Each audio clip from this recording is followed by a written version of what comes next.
Hey everybody, I am Blind Ryan, and this is day 4 of Disco Elysium. Did I remember to change the thing? No, I did not. Of course I didn't. There, I'll change it now. Day 4, Disco Elysium. I'm smart.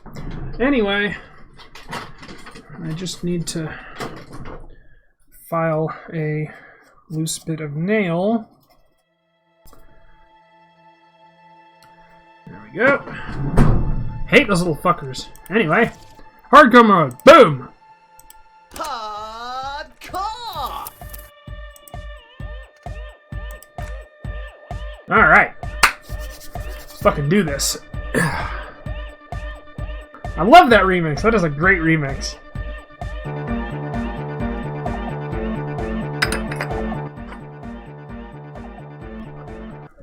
Alright, here we are. They finally got smarter. You know that really soft.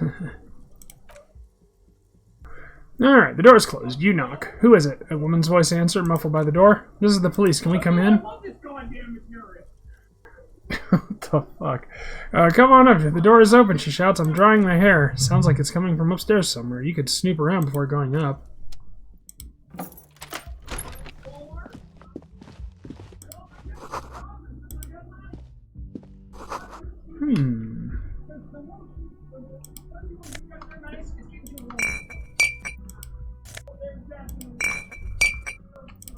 We'll clean up her apartment for her, because we're just that nice.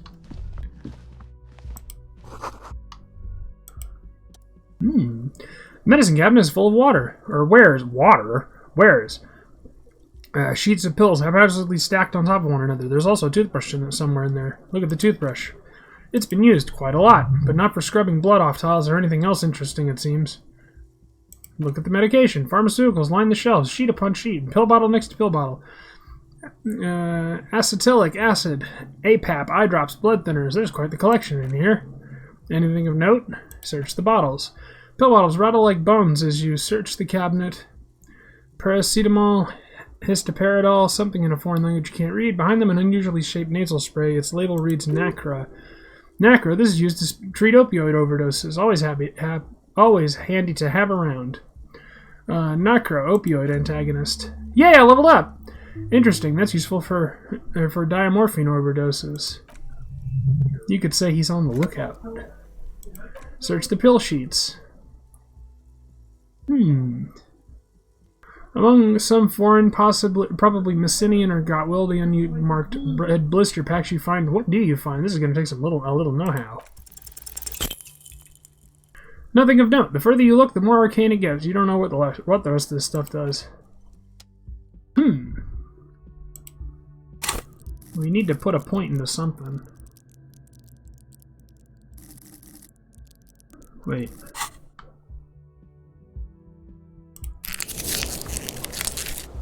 We'll go for it when we see it.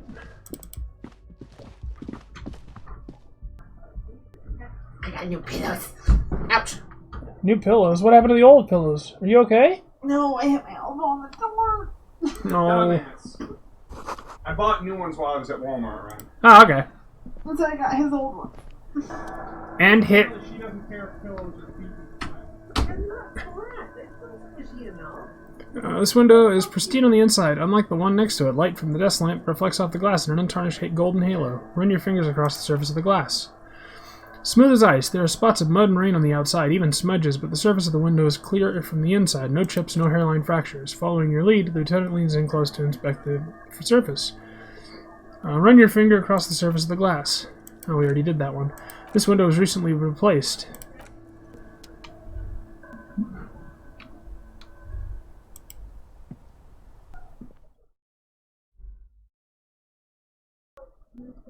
What a weird fucking interruption.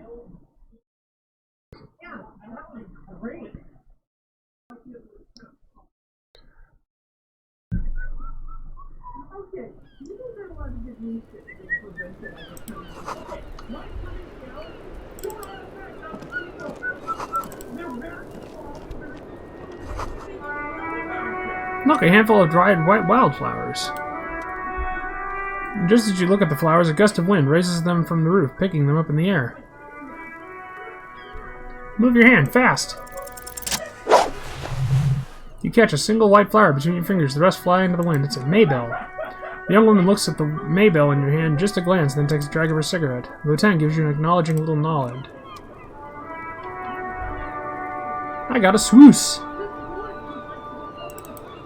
Can we go in here?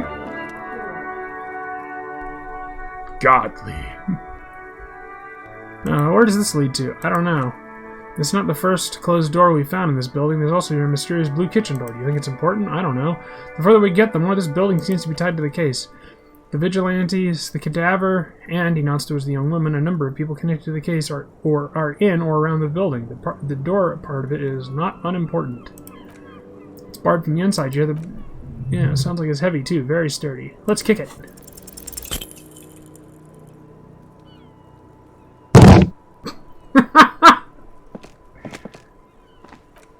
You kick it, gung-ho style, entering the premises style, but the door fails to respect the force. All you hear is the bar rattling inside, laughing at you. Alright, let's trash the place. Let's not. Your foot is ready to explode and punish this object. Disrespecting the force? Kick the door.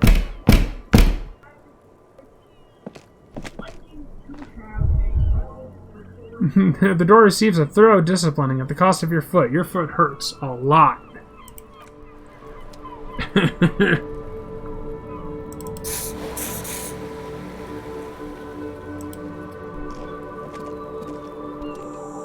Welcome to the roof. The young woman has a cigarette in one hand and a cup of coffee in the other.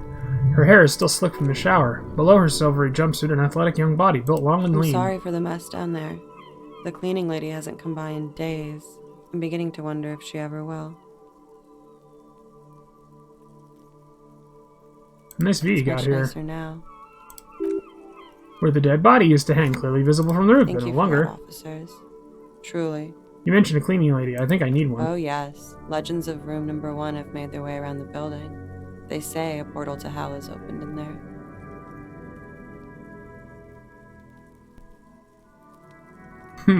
Nope, I just trashed the place. I know. That's probably also why the cleaning lady quit. I'm Kim Kitsuragi. I'm a detective from Precinct 57.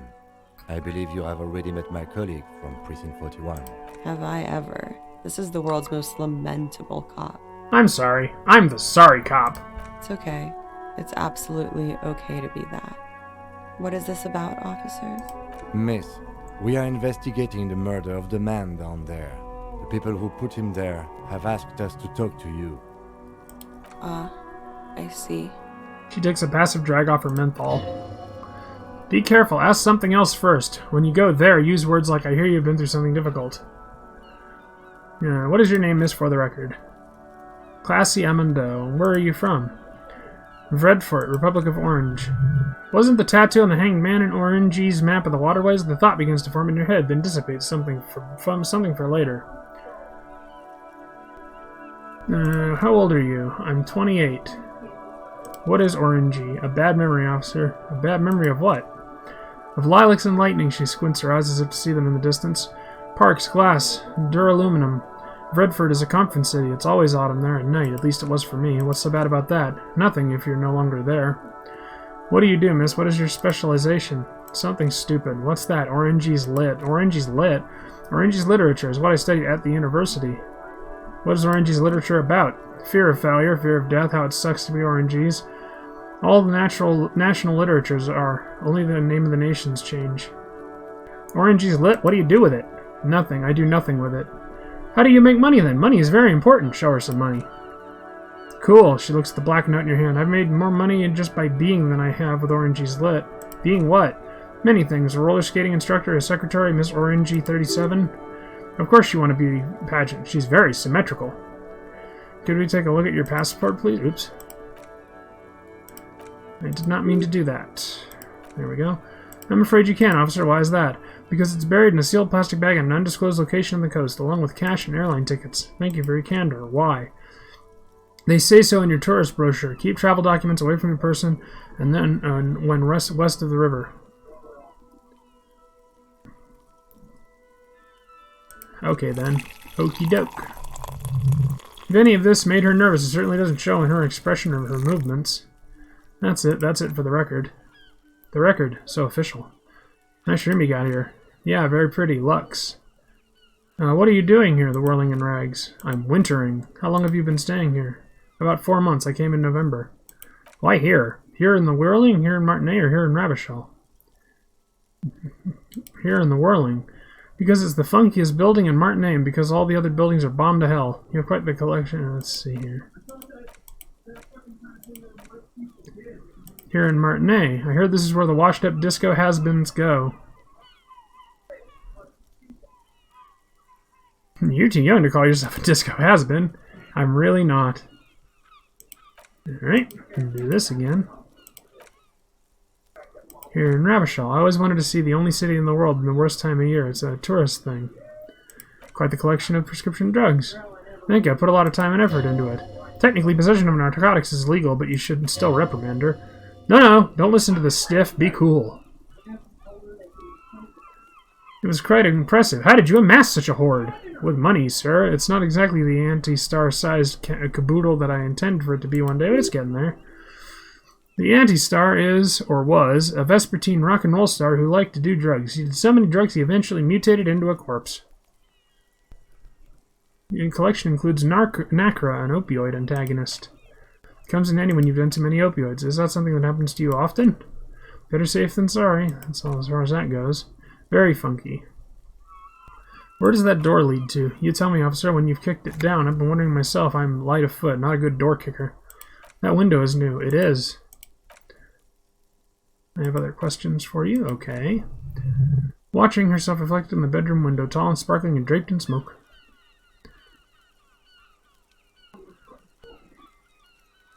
Now, what is this wild flower? She looks at the dried petals in your palm and then lightly touches one with her fingernail. Chipped white polish covers the nail. It's long and sharp like a mini dagger. The petal crumbles on contact. Pretty. Looks like a dried maybell. Is that the one you caught Sambo style? Why was it there? Why was there a flower on a roof? I don't know, officer. Because of the wind? Or an admirer? Any admirers, miss? Admirers? I'm too old to be a debutante. She looks over the railing at the plaza below, and the place is no fashionable society. Let's see. They tell me you've been through something difficult. Something difficult? I've been through at least half a dozen difficult things. Which one do you mean? Oh. Have you been raped? It's a bit early in the morning for raped. Actually, it's already afternoon. Is it? She takes the look around. The spring sun is high. People pass below. It is afternoon. Time flies, man. So were you? Yeah. I'm gonna go with not raped. I don't want to say that shit about him. By him, she means the victim. Tell them it's not my style. They'll have to, you know, if they want to jazz up the charges. They'll have to get someone more rapeable. Are you saying you were asked to tell us you were assaulted? Not explicitly, but I understood what they meant. It wouldn't hurt to spice things up a bit. Some assault and battery, sexual assault maybe. It was clear the latter would be spicier.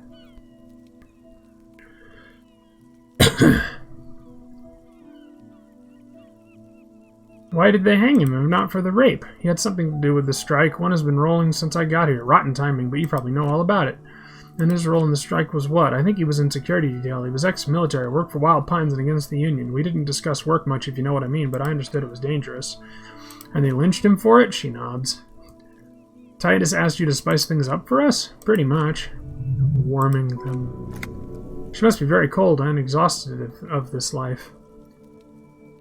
What did happen between you and the victim? We partied. Wait, partied? Where have I heard that before?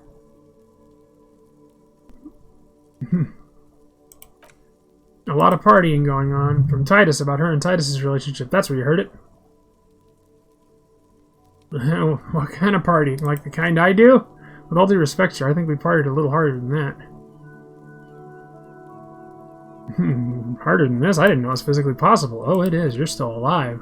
What did you do when you partied? We drank, sir. A lot. A few for weeks, basically. We had that effect on each other. We made each other drink harder. That's why I liked him. What else? Stimulants. Speed also has that effect, making you drink harder. Then drinking harder makes you do more speed. It's quite the combination. We also had sex. Were feelings involved? A little. The drugs were good, though, and we did enough of them. How did you meet? Downstairs, at the bar, he was on some sort of assignment. A military man, as you probably know, had a cool, scary scar. She appears aloof, but the scar part, the scary, is stressed and drawn out. What's that about? Apprehension? When was this? A month ago? Something like that. It must have been hard for you seeing him there. Oh, yes. I've had a great view from the roof out of the bathroom window in my dreams. Bitter cringe. It hurts. You look at the lieutenant. He takes a small step closer. You called us, the RCM, yes. Jackpot! The call reporting the hanging, that was you? I made it, and I would appreciate it if you didn't tell everyone. And Martin, hey, they call it snitching. Reporting crimes is confidential in Ravishal, man. The caller's voice was disguised. I didn't exactly disguise it, I just muffled the mic and nicked the landline a little. Nicked it how? With nail clippers, and I diverted some radio fuzz into the cold wire. You were right to suspect there might be foul play involved with the broken phone line, and in process you broke the landline downstairs. Did I? Fuck, I didn't mean to. I had no idea what I was doing. Jigsaw falling into place. This is satisfying. Good catch. I appreciate the symmetry. Why go through all the trouble? I don't know, sir. It was stupid. I drank too. I was drunk too. I was probably afraid the union was listening in. Locals say they have ears to the wires. Thank you for the making of the call. It was the right thing to do. I didn't want to, but if I hadn't, he would still be hanging there. Are you sure you weren't raped? I'm 89% sure. Does that mean you're 11% not sure? You know how it is. Do you? Do I? Maybe you don't. There are numerous cigarette burns in those silvery scales, easy to see now that you're closer. In conclusion, officer, I'm going to go with a mild to medium not rape then.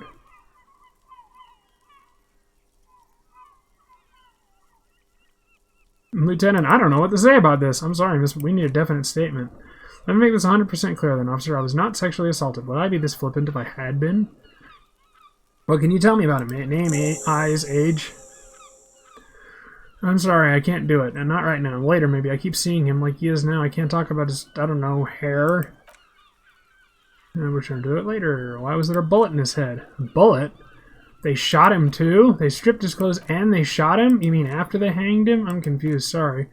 So am I. Were you aware that he had been shot? Things are starting to get a little over my head here. I thought he was hanged. I was not present when they did it. I don't know what happened. I just know that what they told me and Sylvie the bartender. This is beginning to get confusing for you too, and we don't like that. Where was she last Sunday night?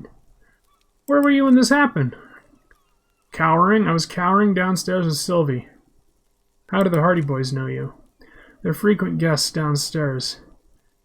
She looks at the floor. It's tarred. They have a booth for union members. They're probably down there now. And how did you meet? Over drinks? It's been a long, boring winter. Did you party? A little, yeah.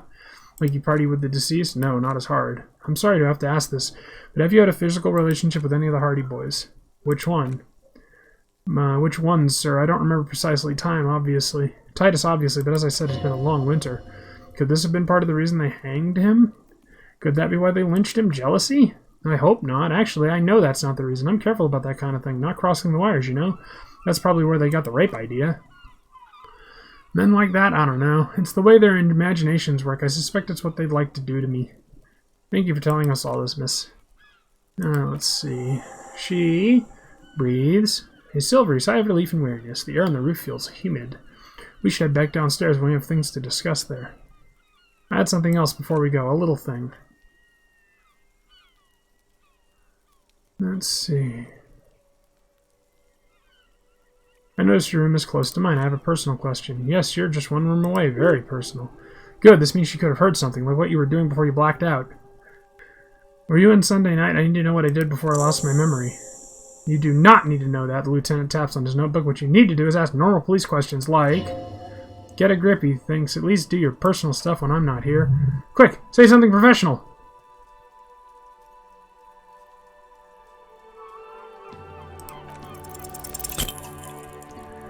Damn. Don't worry, we'll protect you from her beauty. We will consult you through the reefs and sounds of her persona. We will see you through the deceits. You are shielded. You are wise. You are advised. There are muscles on long white bones that line her limbs just below the silver jumpsuit. What is happening? Nothing. Just time passing. Don't worry. Anything out of the ordinary and you would be notified. Air moves in your windpipe. Your heart beats. You're a detective. Get back to detecting. Am I being beguiled? She presses her elbows against her waist and slowly turns her head. Her hair brushes her shoulders, making a small hissing sound, almost imperceptible. Avert your eyes.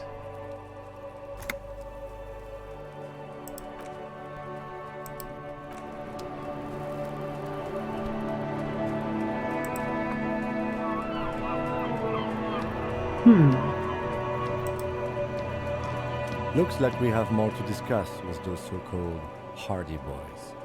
Half their reasoning just went out the window. Think this will make them cooperate? Nothing will make them respect the RCM, but it will disrupt the game they prepared for us. We just stripped off one layer of whatever it is. Her decision to not corroborate their story was definitely not part of their plan. Why did she tell us all that? What else could she have done? Lie? She saw there was no way to lie and get away with it. I'm not sure she had to lie. I wouldn't have known. If not you, then me. It was a smart move from me. Or a smart move from her. She seems candid. You think so? A shadow runs across his face.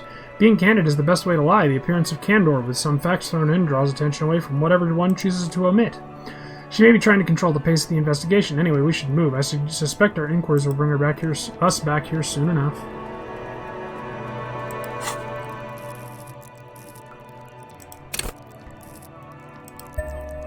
More volition. Wait.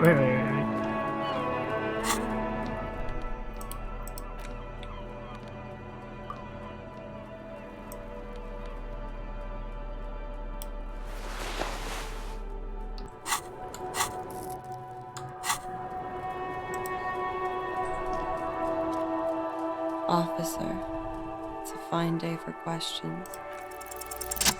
Yes! Booyah!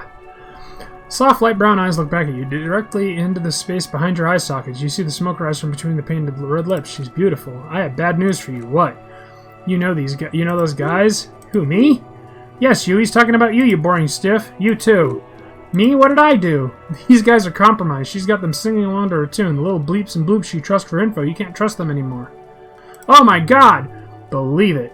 Which ones exactly are affected? There's no way of knowing. At the moment, I'm afraid it's best to assume all of them. Bullshit, man. I ain't compromised. Especially that guy. That guy's the most compromised one in here.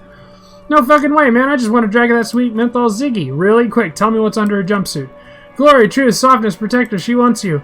I take it back. He's got it pretty bad. But this next guy, he's on another level entirely.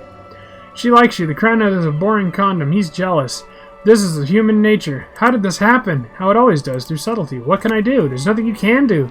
You are how you are, and she is how she is. Things will go as they do. Can't you turn them normal again? No. What use is this, then? It's better to know you're being played than to be played without knowing, is it not? Does this mean she's been lying to me? I think it's safe to assume yes. Mr. Thespian here hasn't been speaking up. If he were, I suspect there would be peons to her truthfulness, like this. She is a lady, most fair and just. In his defense, to reduce him to such inadequacy, she probably had to employ half-truths more often than outright lies. That is correct, and omissions, true. Can I trust that guy? A little. They're all stiff, still of limited use, interpreting things to the best of their ability. Maybe they'll add flair or something. I wouldn't know. I don't add flair. But when it comes to the assessment of character and factual accuracy, they are not to be trusted. Not with her. Can I trust any of them ever again? Don't be rude. Don't be melodramatic. You can trust them. Just not with Miss Orange Disco Dancer here. A light green speck of an imperfection on the outer rim of her right iris. It sparkles. What is her plan? You can't draw a sound conclusion. What he usually does says she may want to control the information rollout, not to become a suspect. She may have a past she's escaping, unrelated to the case. You doubted something truly insidious. See, it's oddly moderate. Probably compromised. I've been talking to myself too long. Let's get back to it. Don't worry, it's only been 4 or 5 seconds. You got this. Miss, are you manipulating me? God, no.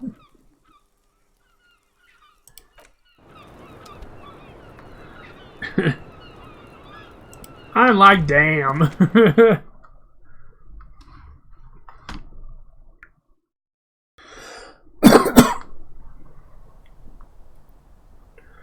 All right.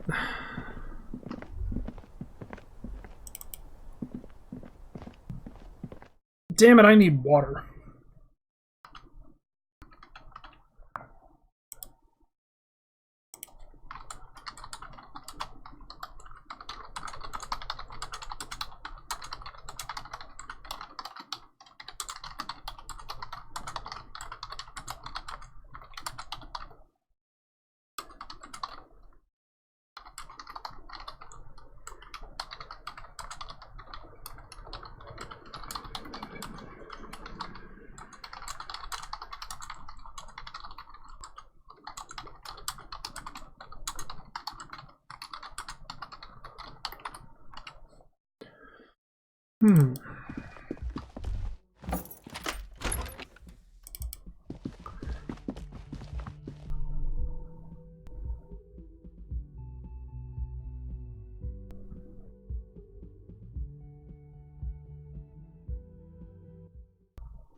can I help you?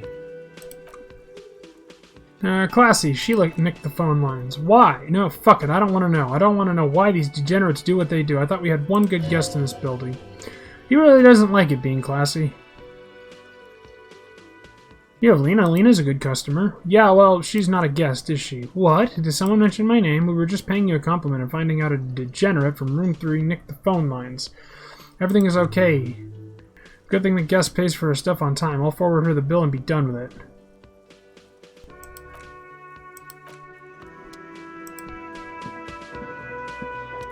Oh, hello, dear. There. We'll deal with these fucksticks later.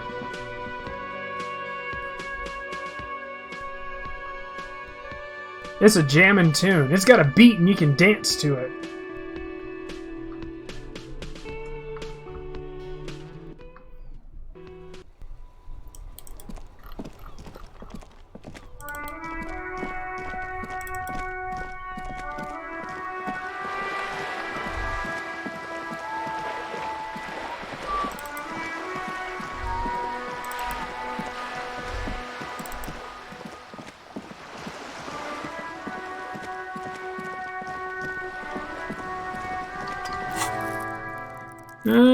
Cool.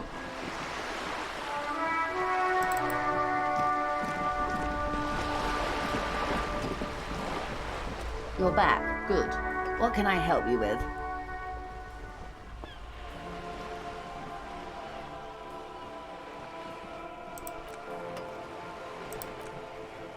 Damn! No more money. Fuck.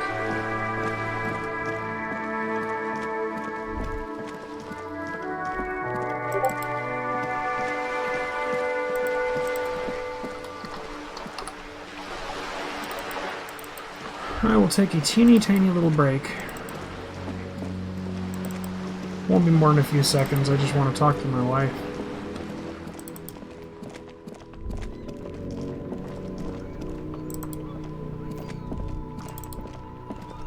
Oh wait, no, we already did that.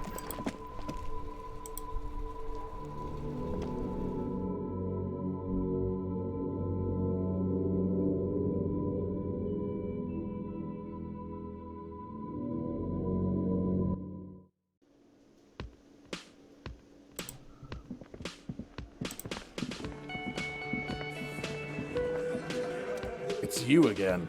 What is it? Classy said she wasn't raped. Fuck. The big man's eyes and veins bulge. I knew that fucking whore couldn't be trusted. You hit a nerve. He is furious. No more than that. He feels betrayed. For the record, Titus Hardy did not explicitly specify the victim as a whore, nor did he say anything about trusting her. Oh, shut up and stay out of this, Liz. He raped her. He was out of his fucking mind. You have no idea. She's just in denial, asshole. You don't understand the traumatic experience. She's shutting down. She doesn't fucking trust you. Yeah, she's crazy, you know? The rat-faced man says carefully. A crazy bitch. You know the type. She's fucked up. Cut the bullshit. She told me the truth. Law man, he said through clenched teeth. I am at the end of my goddamn rope with you. I fucking told you not to push her. His hands become fists. And you went and pushed her. Something breaks him. He takes a step closer and says, I am going to fucking hit you. Duck. And Titus Hardy. Everett personally sent me to take care of this. If this goes south, we'll all be in this shit, but you, Titus Hardy, are going to be buried. Am I understood? The room is so quiet you could hear a pin drop. The rest of the cafeteria is going quiet too. Someone has to rush in and break the tension. The second in command. Look, Copper, the tattooed man snaps his fingers to get your attention. We know the dead fuck was a rapist and a killer. We got him confessing to it on tape. Show it to him, T. What's the harm, right?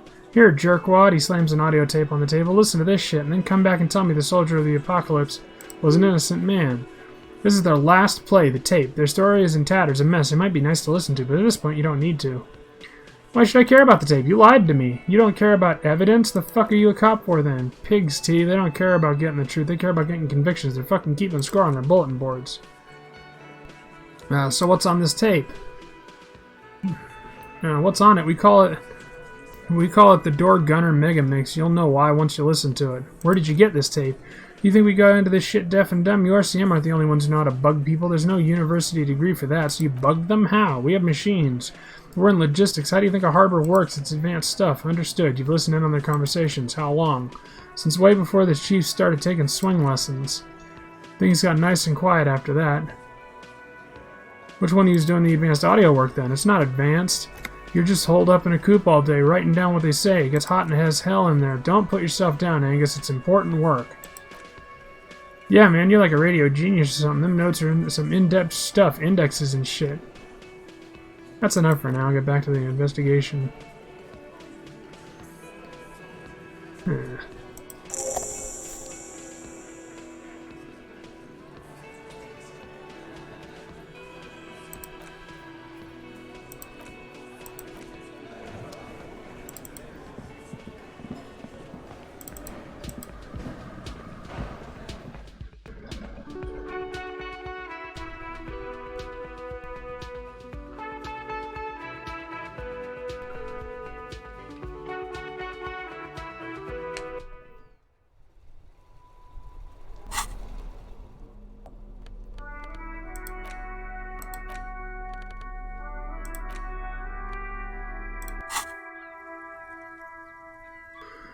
The portal reel is just what you needed. The reel's attached to the apparatus with a satisfying click. The tape is routed behind the magnetics reader. Play the tape.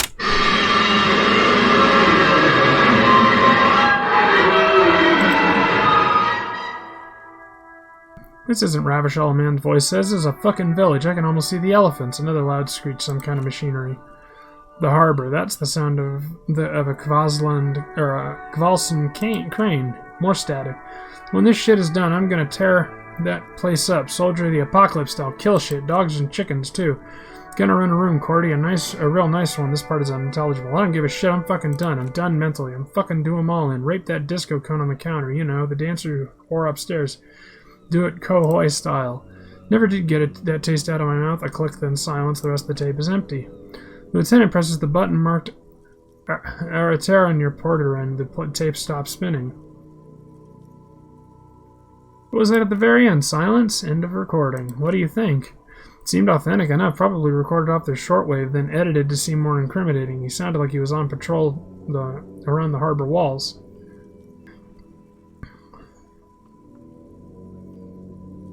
I agree. He sounded inebriated. Still, the lieutenant looks at the tape. You're familiar with his looks now. It's his look of suspicion. There's more going on here than we know. Who's this Cordy? One of the other mercenaries. Of one he was talking to, a friend of his? Okay, what's Kohoi? A village on the Samaran Isola on South Safra. Grad committed war crimes there, the kind of things he talks about. You think he was there? Who knows? Maybe the tattoos would have an answer. We need to know the story of the man's service. Okay, what now? I think we got a few more questions for Classy, don't you? This seems to contradict your testimony, at least to some degree. Terrific.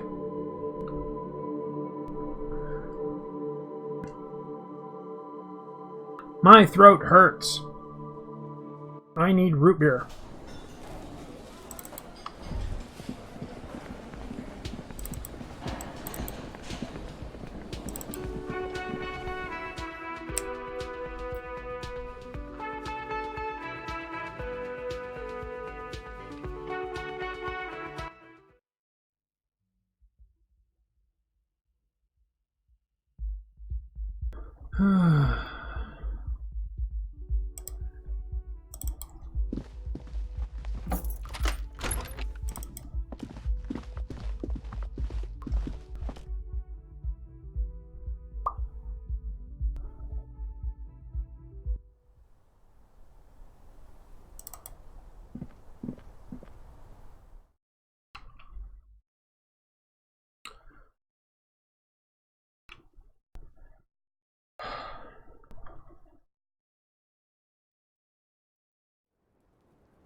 I'll be right back.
Alright, I'm back. Sorry about that, folks. Somebody wouldn't get off her ass and give me my fucking drink.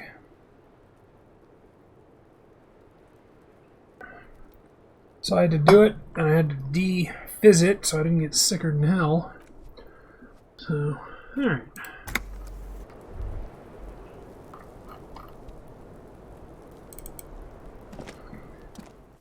Officer, it's a fine day for questions.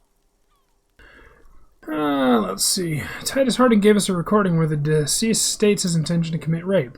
She puts her coffee cup down. With a soft ring as the porcelain meets the metal table. Diddy, a smile flies across her face. I never said he was a good man or that he had good intentions, only that he was never bad to me. On this tape, he specifically identifies you as the target. Where did they get this recording exactly? It's an intercepted radio chatter of the deceased, recorded via a de-encryption station. It's authentic enough. She arches her brow. Does it say he's going to do it Soldier of the Apocalypse style? Those are the exact words he used. Yeah, that was practically his pickup line. Did he say whores a lot? Is he pretty much on the verge of doing it Kohoi style? Yes, the word whore was used. Kohoi was mentioned. He wasn't actually there. He didn't do a tour, or at least he didn't tell me he did. It would have been overkill anyway. He lived his own little Kohoi. It was his everything. Why say things like that? Machismo? Yeah, was he bragging? Oh no, I'm pretty sure he did all those things. Then integrated him to his idea of normalcy to keep on living until they just sort of turned into his... What's the word I'm looking for? Persona? Running joke. I was going to say running joke, and it sounds like you didn't even get the good bits. Lely's punchlines got way, way funkier than that. He was like the Seminoles conflict, the Kohoi massacre, and the 36 famine, and yes, it all rolled into one person, then cast in orangey ceramic armor, which he wore in bed and in the shower.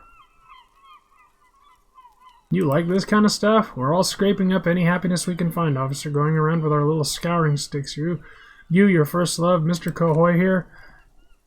Did he tell you he'd actually done any of those things here in Martinami? No, we were too busy laying waste to our own nervous systems to direct any of the fury outward. He seemed happy, I guess. At ease, as much as a man like him could be. There's a small measure of pride in her that she could quell the rage in such a being. What kind of man was he? Before you go, ask for the details. She seems okay to talk about it.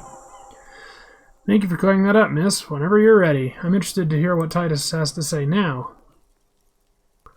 Now that you've had some time, can you tell me more about the victim? Like, for example, his name? Actually, officer, I didn't know his name. I just called him Lely. A nickname? I guess he came from Lelystad. It's short for that, and it was his army name, apparently. He said his real name wasn't his. I tried to pry it out of him, but it was no use. Lelystad, that's a good start. And then tears out a page and hands it to you. We have a few questions you can help us with, a few things. A field autopsy alone can't answer. The young woman cranes her neck, trying to catch a glimpse of the page the lieutenant passed to you. On it is a list of autopsy observations recorded neatly in blue ink. Everything left to be clarified is in the column on the left. Where is Lelystad? The place, I mean. In Orange, officer. It's a, I think municipality is the term. A nowhere town, then. The Lelystad municipality has a few boroughs and even fewer cities. It's made of agricultural plots near the border of Gottwald. Executive summary. Cows, silos, and wheats. Ooh. Orange. Orangey's map of waterways. This fits with his tattoo. You were almost right, officer. He shakes his head like he missed a shot in the dark. That means his race was Occidental, not Mondial. I'll update the form. You were both from Orange? Yes, we were compatriots. Did that bring you together? No, he is too old for that, and from another part of Orangeric. I didn't even understand his accent. What brought us together wasn't Orange, it was bad habits. How old was he, miss? He was 42. 42? Are you sure? I would have had him about 50. He had many scars that made him appear older, but no. He even celebrated his birthday like some weeks ago. It was a funny 2 days. He had little reason to lie to me. Looks like you're right, officer. The lieutenant taps his notebook once as though assigning some kind of point. Points are good. Have one, you old dog, before we all die. I better not mention it. His eye color? Blue, light blue. They were like little blue galaxies. You know, it was strange seeing those eyes in his fucked up face. Pardon this morning, she takes a drag at him in injustice. He wasn't ugly, and he had a beautiful, soft voice. Very surprising, what with all the scarring. It was quite something watching him speak. He had a combat wound on his chin and mouth. Yes, severe. She seemed to enjoy the word. It made him look like half his face was cracking away at some strange smell. Those in those eyes. Ah, yes. His hair, if you can remember. It was light brown, almost blonde. He darkened it with brilliantine, made it oily. Not nice to stroke. I couldn't convince him to leave it alone. He had a tattoo. What did it mean? Oh, that. It's clear she liked it. It was an orangey's map of the waterways. Sure, waterways. It was mostly for showing off to chicks, though. Showing off to chicks, how so? How? Imagine him lying in bed, freakish musculature laid out on the sheets, scarred, of course, tattooed. The sheets are dirty for some reason. Is this orangey's lit? Yes, this is the very essence of orangey's lit. In a moment's respite, dark and hopeless as the struggle itself. He's smoking and drinking, of course, and his chest and shoulders and arms are studded with scars. Tens, hundreds of them, maybe even thousands. And the woman goes like... what was this, baby? And he says, she lowers her voice comically, that was too hardcore. Don't ask me about that. She goes, okay, well, what is this, baby? And he's like, saw some bad shit there, killed some loincloths. And so it goes, star after star, port after port. Third world country after third world country. He's done horrible things in every single one of them.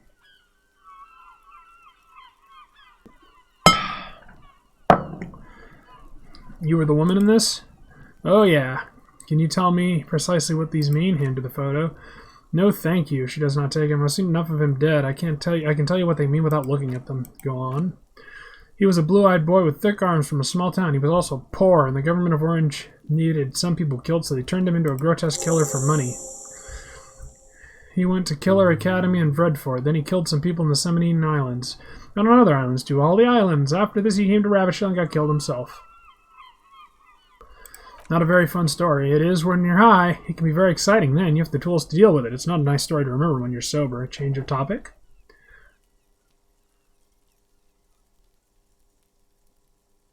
Perhaps, miss, it was communism that killed him. I think we're finished with this line of questioning. All right.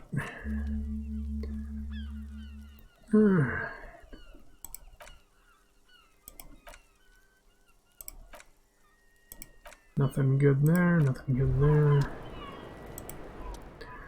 Wait, stop. That man, bloated beyond all recognition, was 42? That's what she said, yes.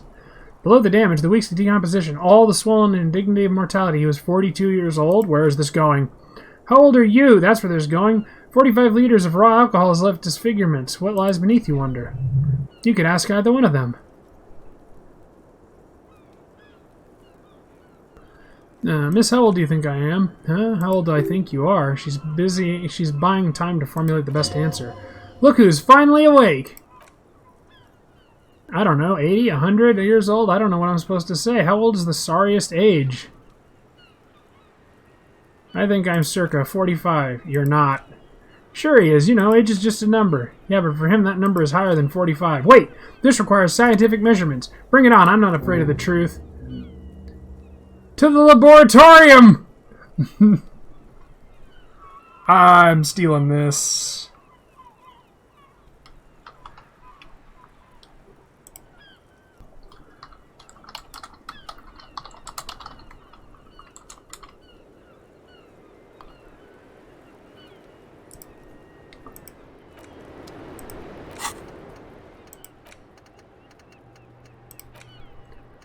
Let's see.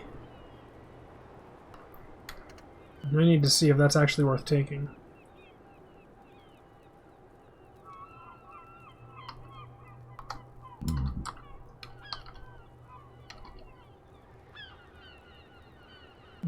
Where the fuck was that?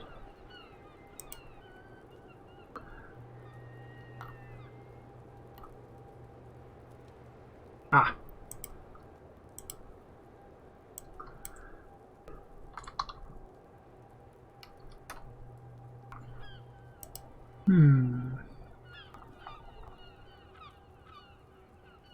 Running camp. -1 difficulty to all physique passes. That's a fucking good one.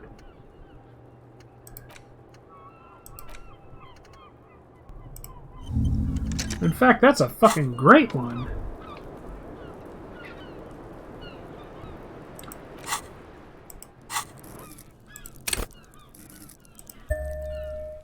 Yay! Now we have 5 points each. Alright, let's go bug Titus.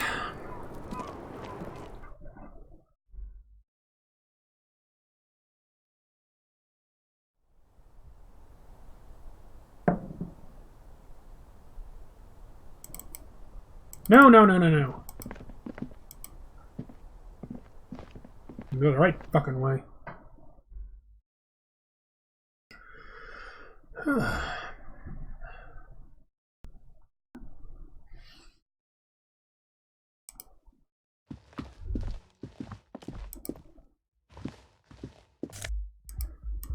Almost missed a bottle. Can't miss those.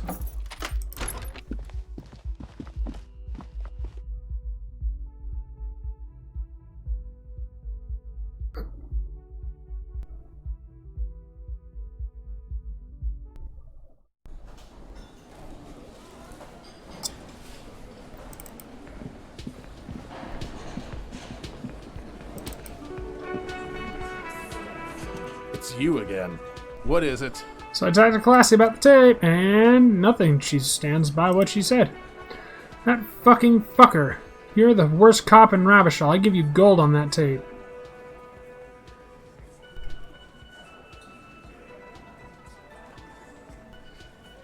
She pretty much laughed it off, Titus. Fucking fuckity fucker. He shakes his head. And what does she say then? That it's fine people are supposed to be like that?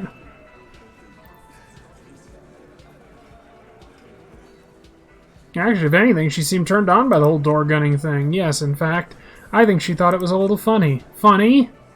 No good goddamn psycho whore. Alright, all fucking right then. I guess it's good then. That fucking... Please try to control yourself in the presence of visitors, Titus. Titus rubs his chin with his palm as if trying to grind it smooth. This is just perfect. Just fucking perfect. Any thoughts on this lawman? Maybe she isn't who you thought she was. Nah, I know her. She's just a girl in over her head.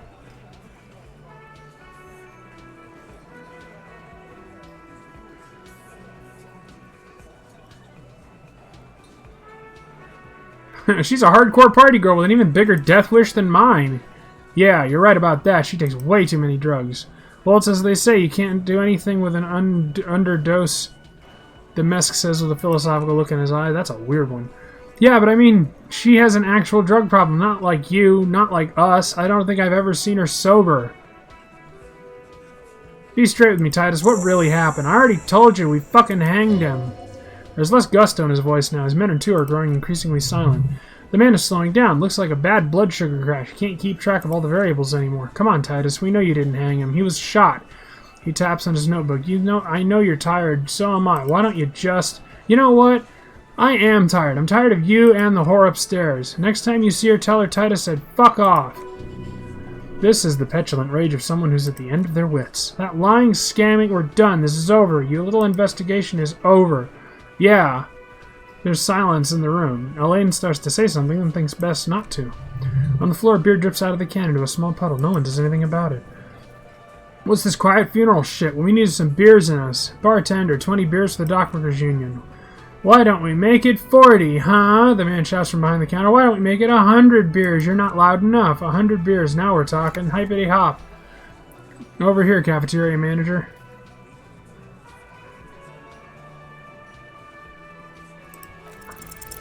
Yes! Convinced Titus he's being manipulated? You should know by now. Titus Harding will never falter. But you know someone who might. One of his boys will. Fat Angus, the powerful guy, Mr. All Muscle, the time has come. Put him in a pressure cooker. Just remember, it's about more than classy. It's about those men in Martinet, their district, their responsibility. Outside, the midday sun ruins. The pavements are cracked and the benches are peeling. That's it then. Case closed. Look around. We're going home, Kim. Huh? He'll get it. Go on. Write it down, Kim. In Martinet, they just kill you because they don't like you. Got it. Kill you because they don't like you. All because you work for the wrong people. Goddamn right. This is Uniontown. You work for the company. We will kill you. Fuck, Dennis. We don't kill you if you work for the company. Half the harbor works for the company. Work for the wrong company, and they execute you.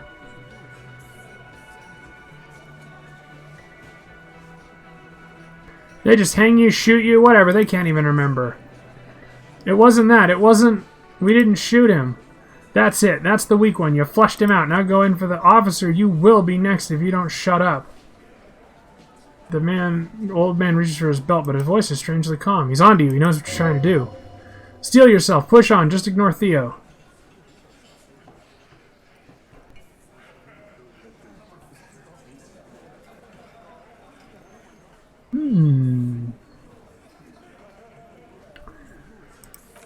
Or what? You're gonna kill me like you killed him for no fucking reason? We didn't kill him. We didn't even hang him. He was dead when... Shut up, Angus. He was dead before you hanged him, fatty. The little guy hits Angus on the back of the head. A loud slap. Say one more thing to the cops and I'll... Dennis! Titus roars, stand down or I'll beat your head in. Theo, take your hand off the belt. This isn't 31. I've got it under control. Angie, where's your goddamn inhaler? You sound like you're dying. I left it at home. I can't get it. I'm too fucked. I'm sorry. Why are you so fucking fat, Angus? Now it's all pointless because of you. You wasted my time. I told you, Titus. I told you to just give her up. Lizzie, your help is no longer needed here. Go tell Everard. Fine, I'll tell him after a long walk along the coast.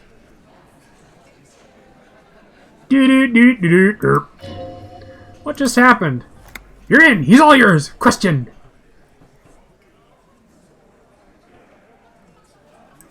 Kim, we did it.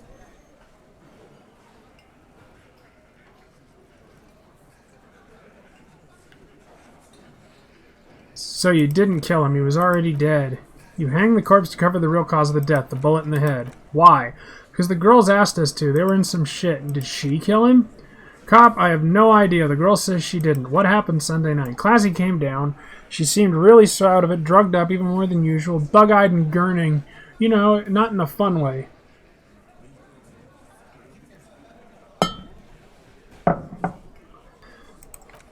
She looked like she'd redosed after something went down. I've seen that look before. She was scared. I knew someone had died. How did you know? I've done this job for 10 years. I've seen it before. It's the politician in the motel room with a dead hooker scenario, only in reverse. Good analogy, boss. You don't get to talk yet, Shanky. You're still on the bench, and you keep taking it easy too, Angus.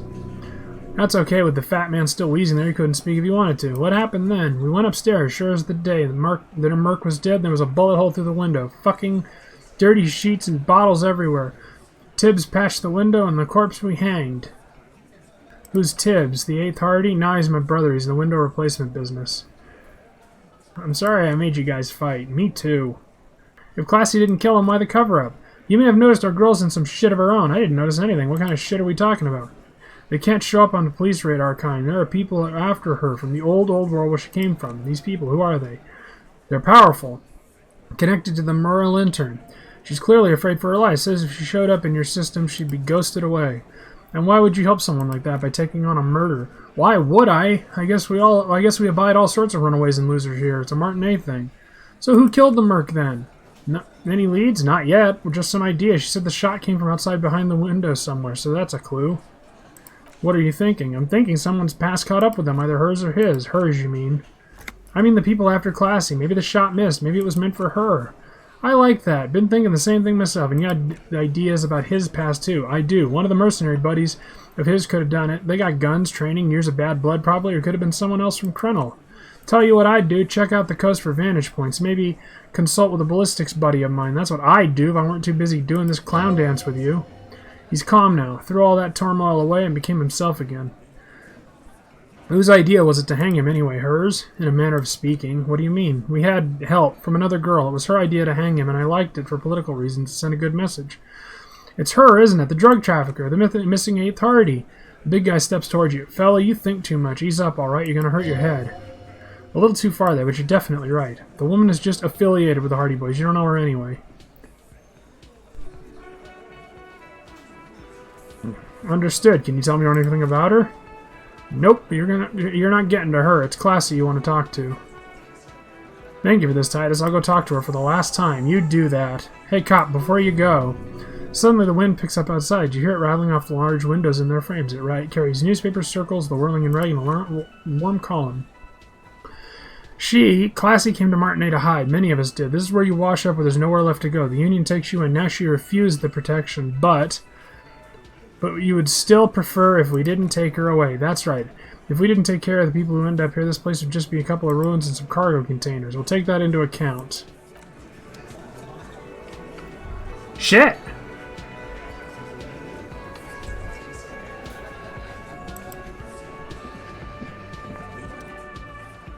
Behind the dock workers, a ceiling-height window. The hawthorn branches scrape the glass like bony fingers. Squint. There's a little side panel up there to let some air in. No need to open it in the spring. It's still too cold. Damn, nothing. Just black tangles like the hair of an old woman, motionless. The wind in the yard does reach the hawthorn. Nor does light come in from the window over your gaze. That's fucking weird.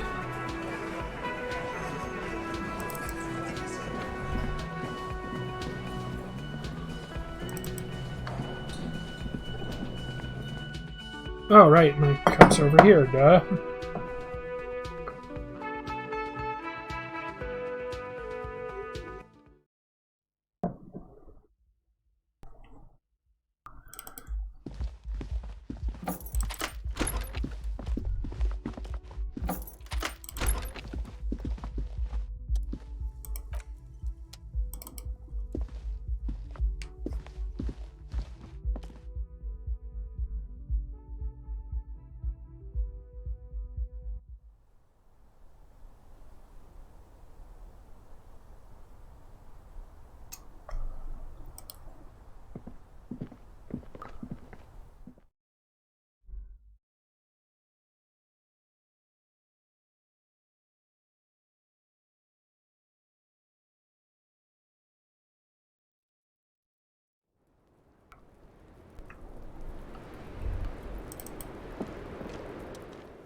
It's always good to see you.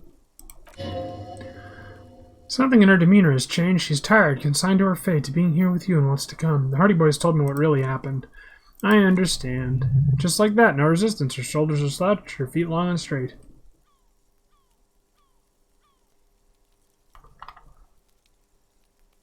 You don't look surprised. You were expecting this? I knew there was a chance you'd get them to tell you. It's what you do. You're the police. For what it's worth, I'm sorry for wasting your time. If you knew we'd find out eventually, why did you waste our time? Because of the Hardys? I couldn't just dispense with them. They were only trying to help me, out of the shit I'd gotten into. That's not a good enough reason. You're right. There's more. More? You answer to the coalition government, and by extension, the moral intern. Briefly glancing over her shoulder to the sea, and as she's done time and time again. A grand expanse of water reaches over the bay and the horizon, golden gray in the moonlight. What lies beyond it? The pale, the Mundi Insula, and then the orange, the old world.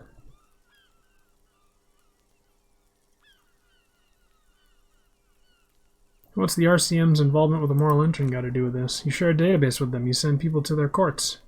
What's going on? What did you do? Just business, but bad business for some people in the moral intern. If I show up in your records, they will find me. They will kill me, sir. If you file my name, take me in for questioning, enter me into the mill. There's a wince and a pained little smile. Well then, I'm fucked for nothing. This murder didn't have anything to do with me.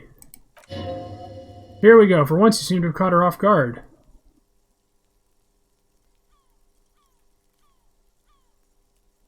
What did you do to have these people after you? It's not nice, but it's not illegal. Not here in Ravishell, or even in Orange. Industrial espionage. I joined a business collective with the intention of betraying them. I did my job well enough to be asked to do it again. With a bigger company, the kind you really don't fuck with. I took their ledgers, 2 decades worth of accounting. He taps on the notebook. I need the names of the companies involved and who hired you. The job was Lusdoon County Savings Bank. They sound small, but they're part of the Luscap conglomerate. This was the second job. The first was some printer company. You wouldn't know them. As to who hired me for the job, I don't know, but they're after me too, along with Luscap and their friends in the MI. Once you're done with in the competitive intelligence circuit, you don't have allies. You're radioactive. Luscap. These people engineer financial disasters in second world countries. The conglomerate also includes the Bank of Consecration, Erieberg, and the popular Papalolo line of dairy product.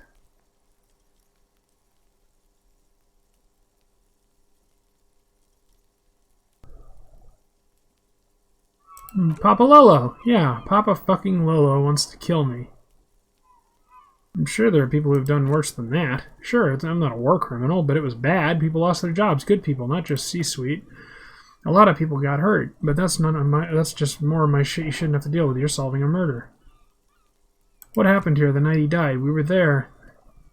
Together, in bed, I mean. Tell me exactly what happened. Okay, he was in the kneeling position. He had just entered me. I was on my back looking at him. I heard the window behind me shatter, and I turned to look, and there was a hole in the glass. I turned back to him. His eyes were looking through me, and his mouth was open, dumb. I could see her chest rises and falls with each word. She keeps herself together and says it. I knew he was dead before he fell on top of me.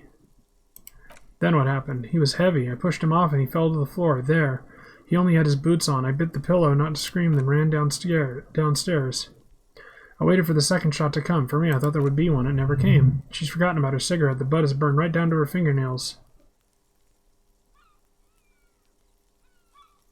Your cigarette, miss. Oh. I'm sorry this happened to you. So am I. What time was this? When did it happen? 11:30 to 12:15. I don't know the exact time. Around midnight. That's okay. Were you inebriated? Not as much as usual. He'd done a line plus other things. I was drinking. Wait, Titus said she was gurning her jaw off, much more than usual. And Titus said you looked pretty high. Oh yeah, I did one of his lines just to clear my head. Did you hear or see the shooter? No. What did you do then? Nothing. I was trapped. I was stuck in my room. Downstairs I got some clothes on and crawled back up. Drew the blinds. Blood was coming out of his mouth. Not a lot, just a little. He was still on the floor, slouched. I couldn't be there with him anymore. I ran down and out of my room into the hallway, down the stairs. I knew there would be people there. What happened when we were downstairs? Sylvie was attending the bar. A lot of people were there. The Hardys were at the table in front of the stage. I think the union box was full. Ruby was there too. They were having such a good time. I sat down and they all welcomed me. I didn't even have anything to say anything. Ruby knew something was wrong. Ruby? Who's Ruby? Ruby, you know, the leader. The leader of what? The Hardy Boys. I thought Titus was the leader of the Hardy Boys. Well, nominally, yes. Ruby's the one they go to when things happen, like if they need things taken care of. Would you say she's the 8th Hardy Boy? Why not? Let's go, then. Well, Ruby said, let's talk upstairs. I showed her the room. I've known these people since December. They know my situation, that I can't leave a paper trail. Ruby was the first one I told.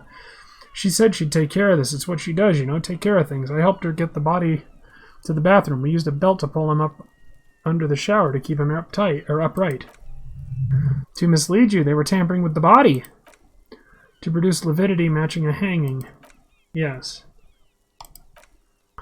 We completely missed the tampering. Looks like you got there in time. Well, what was this, 20 minutes after the death? About 20, yes. Ruby explained it would make the blood, you know what it does. Then what did you do? Ruby went outside to talk to Titus and the boys. I was just looking at Lely in the bathroom. I had to put his clothes back on. His armor, too. It was rough. It was tough, but I've seen him take it off and put it on many times. It took Ruby maybe half an hour to come back with Titus. I'd gotten him ready by then. They carried him out. I knew what they were going to do, make it look like a hanging. Ruby said they would. What did they do? What did you do while they were hanging him? Ruby said to wait. She also said I wouldn't see her for a while and that we should lay low or something, so I did. This Ruby, where is she now?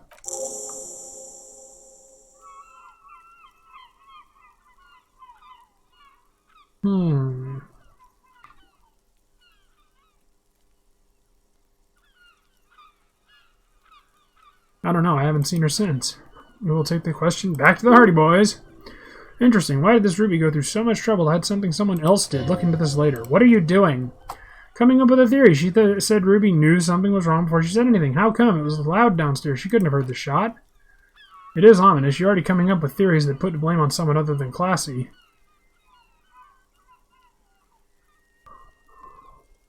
When did it happen?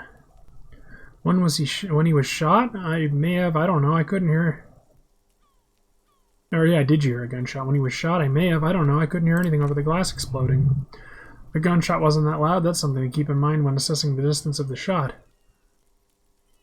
Could the people after you have killed him? That's the first thing that went through my head when I heard the glass break, and I thought they'd found me.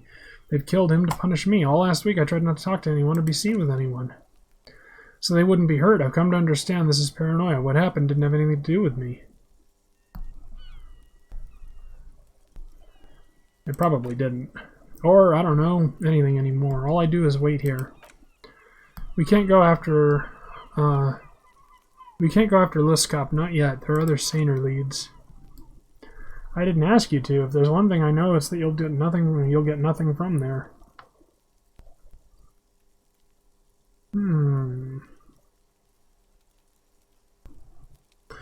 Why did you call the cops if you were hiding? Because I'm an idiot? Which is the indicator of truth? Idiot, she's nothing of the sort. I don't think so. Why did you do it? You have to understand the people around here. No one was making the call, and he kept rotting, and they picked his clothes off, and that little fucker threw stones at him. Jaws clenched. Her throat moves. It takes all her strength not to cave in and sob once, just one time. He kept throwing stones at him for 3 days. I could hear the thud, thud, so I called you. I hope with all my heart it's not the last thing I do in Ravishell. She definitely called the cops. That was task complete. It could not have been a lie. That is impossible. Oh God, that was a lie too? Who made the call then? She did, of course. Don't be paranoid, man. It's unbecoming of a police officer, and it makes you sweat. When was the window changed? Last week. Angus and Titus's brother, I think he's called Tibbs, took care of it. You should have another look at that window. Reconstruct the scene. It's right there. Is her bedroom in her bedroom inside? Yes. You see the glass sparkling out of the corner of your eye.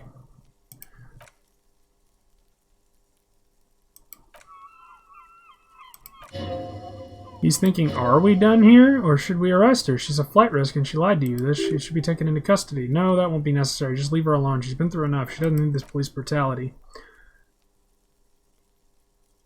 This guy won't budge. You have to wake multi-face up forcefully if you want to continue pushing her.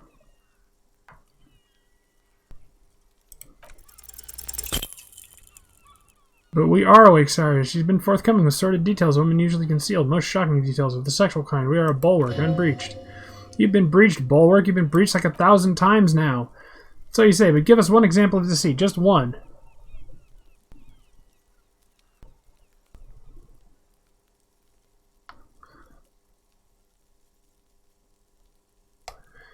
I remember doubting she made the call to the police. There is no doubt. The lady couldn't bear the sight of her lover splayed and disfigured. A horrible story. Try not to sweat so profusely in her presence, too. You'll blow your chances.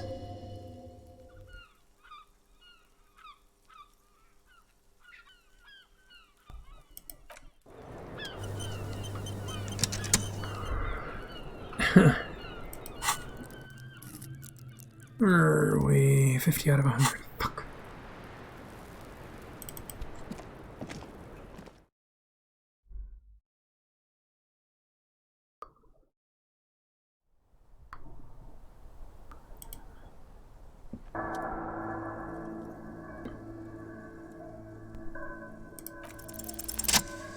Oh, thank Jesus.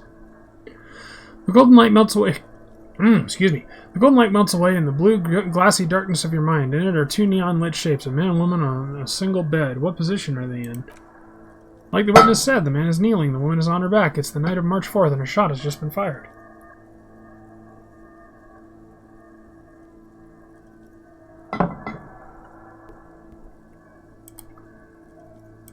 Oh, cool.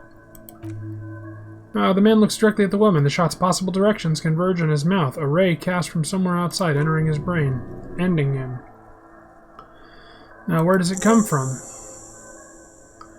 From the roof outside, location A prime. The glass fractured on the bullet hole. The shards face inward like a corona behind the woman's back. Let's see. Inspect the ghostly figures. The man does not know the bullet has entered his brain. He never will. Death comes faster than the realization. Have a look at point A, the roof. The ray cast from the man's mouth unravels into a fan of possible directions, all on the roof of the first. A shot could have come from any of them. This is a composite location A prime, most likely the origin of points. Shouldn't there be gun residue outside? There could have been, but the rain and slush and wind washed away. This was more than a week ago, so I'm, 80% sure the roof is where the shot was made from? 72%. With a weapon that fires jacketed ammunition, likely a rifle. This is a good shot distance, but not too short. The perpetrator aimed with their back against the railing, or possibly kneeling for precision. That would explain why it only took him one shot. The lights were on. Outside it was dark. It was like shooting fish in an aquarium, a well-lit aquarium. The victim opened his mouth to let the bullet in. Neither of them would have seen anything outside in the darkness, too busy with their own bodies. Could the shot have come from inside the room, a closer point? Point X would contradict the woman's testimony, rendering the entire proposition void. These figures would be wiped out, Detective. Are there any arguments against A prime? None that you found thus far, but that doesn't mean there aren't any. Could there have been another point of origin further away? That's a 28% yes. In this model, the shot could have come from a greater distance. Nothing excludes the possibility. Should we extrapolate to include every possible point of origin of Martinet? Sure, why not? You would need a map for that, a map of Martinet. There was a map for sale at the bookstore. Now, you're thinking, what if the shot didn't come from the roof? Yes. There was a map in the bookstore. We should come back with it. No, damn it, we already did this shit.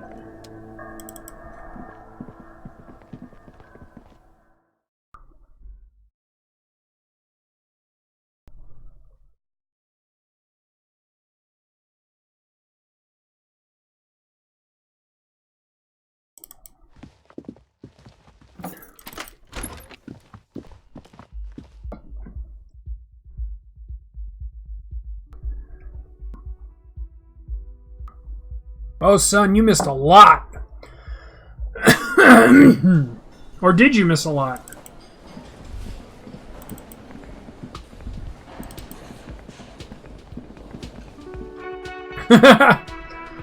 You'll have to watch the video.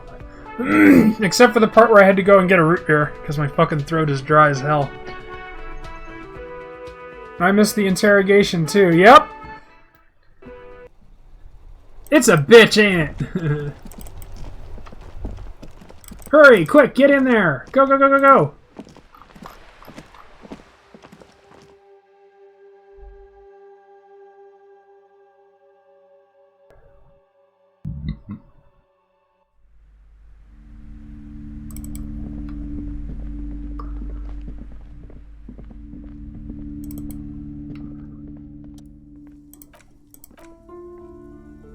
Now I wish we could steal it, but oh well.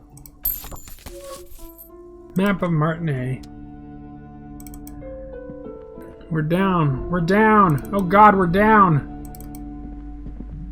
I want to see what's in here. Pull open the curtain. Just as you're about to pull open the curtain, the petrified voice of the shop owner cries out once more. Sir, don't touch that. I told you it's off limit to the customers. Her hand is closed around her pendant. Parapsychologically speaking, we're done. If you decide to open them, I won't be held responsible for the consequences. It's too dangerous. She looks away. Maya's everyone always messing with the curtains. Why can't they just leave it? Buy books like normal people.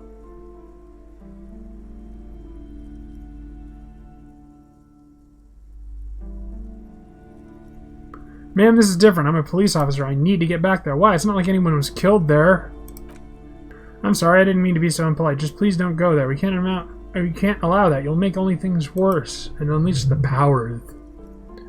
This is about the curse. That's why you're afraid. No, it's just a storeroom for employees. I told you. Now, please stay away from there. But I sense this place is calling for me. I must investigate beyond the threshold. You do? My god, even more reasons not to mention the curtain. Just stay away, dear sir. I don't care. You can't stop me. I'll open them. No, please just talk to me, officer. Come here and let's talk this through before you do anything extreme. Lies! Rip them open, we say. Rip them apart. This time for real! I just want a boulet! You see a dimly lit room full of dusty furniture and trash. A doorway stands at the back, covered in dozens of scary little Seminoles ward. Your shadow looming over it like an omen. I warned you, you're unleashing forces beyond your understanding. Yeah! Or I'm getting paid! There's a pay. There's a pay.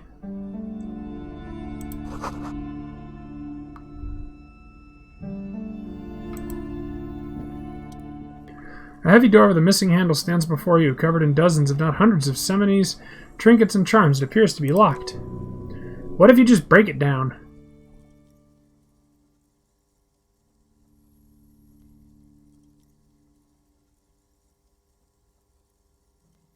Maybe I should break it down, but not before I strategize. That's right, take in your surroundings. You need to have a solid ground and proper posture if you want to succeed. First, check your posture. Steady breathing, solid core. You've got this. With one shoulder forward, you're ready to smash into that door like a battering ram. Check your surroundings. The room is dimly lit and littered with old barbershop rubbish, but the path to the door is clear. And what about the door? It's made of a solid block of wood, but has stood there for ages. The hinges are old and coated with carmine layers of rust. It should be doable. Knock on the door. Come on! Yes! Give me that boulet!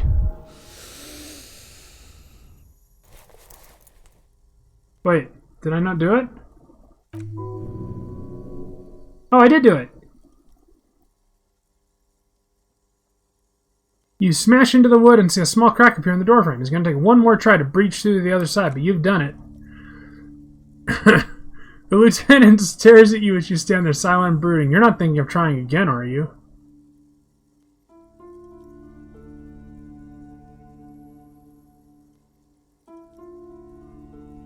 Oh, I gotta do freeze dirtbags!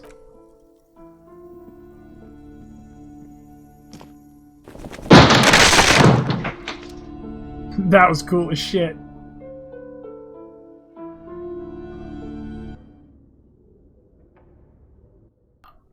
We did it! Money!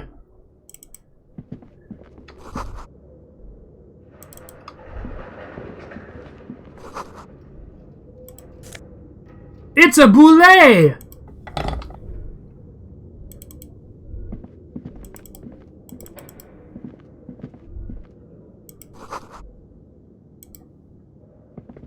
It's a workout room. The barbell lies here. It's 60 kgs. Your triceps hum at the sight of these weights. Show the world what kind of beast it's dealing with. Lift them. There are no collars on the barbell. This is a safety hazard. Look, Kim, it's a trap. There are no collars on this barbell.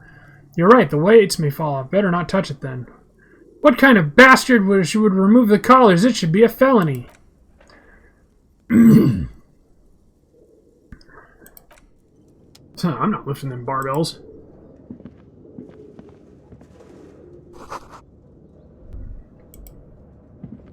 What is this place? It looks like a gym. I think this may be the Artemis, the boxing club for young athletes. I think you're right, though it looks like no one's been here for ages. I doubt the electricity still works. Good thing we have a flashlight. Don't forget to take it out of your bag. Let's see. An eerie feeling rises in your chest. What if there's a reason why no one's been here for ages? Yes, because it's closed. No need to look for supernatural explanations when a banal one will do. Now let's move on, shall we? Oh yes, indeed. Let's move on. We found a boulet! Boulet for us!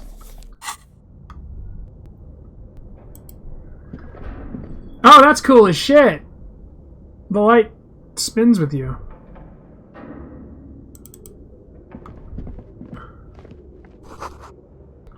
A ghost! Hey, we finally got in here!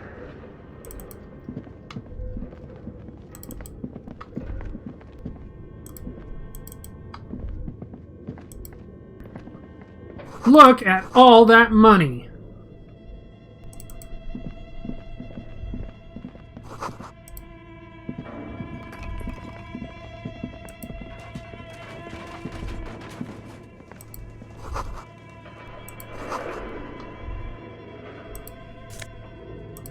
Holy God!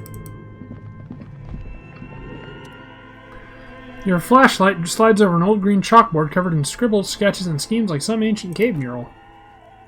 Some of the writing is faded with age, but you can still make out sections here and there. Photos and drawings have been pinned to the board.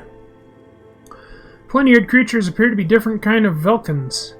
You can make out autumnal candle Velkans casting wax-based magic, translucent Velkans with organs shining under their skin, and even aether Velkans, hailing from vast emptiness of sidereal space. One of the Velkans, towering above the rest, appears to be different, however. Examine the Velkan. This is important. Yeah, right? It's Varahamara, a high Velkan. His face, white and scarred like cracked marble. This is clearly a Velkan supremacist.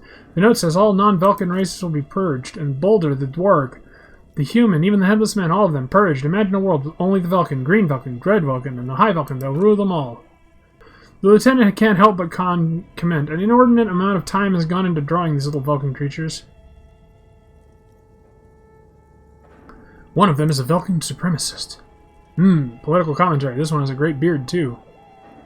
Why would someone spend so much time on this? Some people really like building a world, I think, even if it's just for a game. Who are these creatures? Who drew them, and are they real? I have so many questions. This looks like concept art for a project is not real. Well, this has been educational. Let's move on from the Velkan. The photo collage depicts barren, icy landscapes wrapped in perpetual night. You see permafrost and glacial landforms, dread trees growing under the snow. We might actually... Hey, we do have $20! We can live!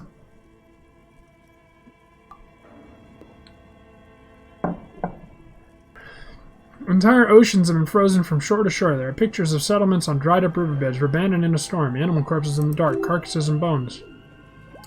You see primitive oil rigs built into the glaciers by boreal dwarf yurts under the snow, great mammoth-like beasts of burden.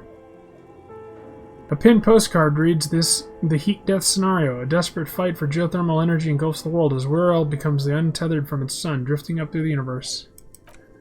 The schedule. Monthly calendar from the year 50. Cryptic words like sprint, daily, minim, and GPT span the marker-drawn grid.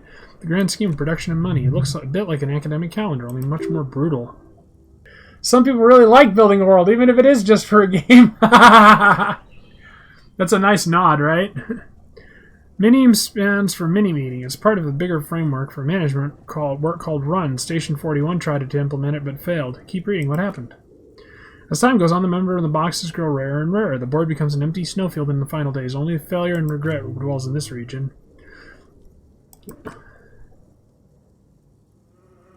Inspect the notes. Let's see. Call into now. We're all untethered. Heat death of the universe. Heat death of the universe is the new black. The biggest advancement in role-playing systems since the 30s. Outside, a cold wind wraps the building in its bosoms.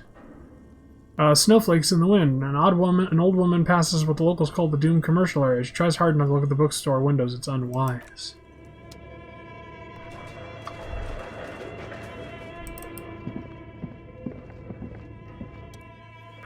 This appears to be some kind of machine with a cube-shaped heart and wired framework. The keyboard has a rectangular on-off button. A picture of paper still hangs from the printer. A piece of paper still hangs from the printer. A radio computer, just sitting here without anyone in sight. What he means is these things cost money. Why would anyone just leave it behind? Do you think I should turn it on? We have one of those down at the station, but I never really learned how to use it. Turn on the machine. Let's see. It lights up like some prehistoric animal stirring from its slumber, revealing viscerant play and print keys on the keyboard. The hatch on the machine's central compartment is wide open. Look inside the compartment. It's empty, like a beehive without its brood. Some cables have been left tangling and disconnected. This is where the memory should go. Plus, press print. Nothing happens. Press play. Nothing happens. Leave. Wait. What? Press play again. Nothing happens.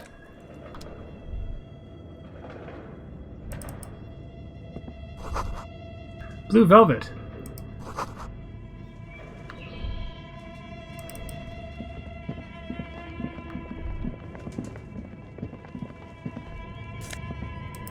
Yay, more money!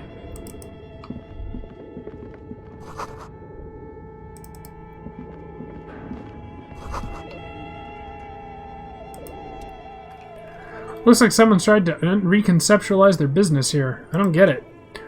Look, the skis and rotor blades both bear the same Slipstream logo. It seems likely they started out making one, failed to turn a profit, then pivoted to producing the other. Which did they start with and when it was... But the question is, which did they start with and which did they finish with? That's a good question. What a strange leap of imagination, yet they still failed. How sad. Reality is ruthless. Ooh.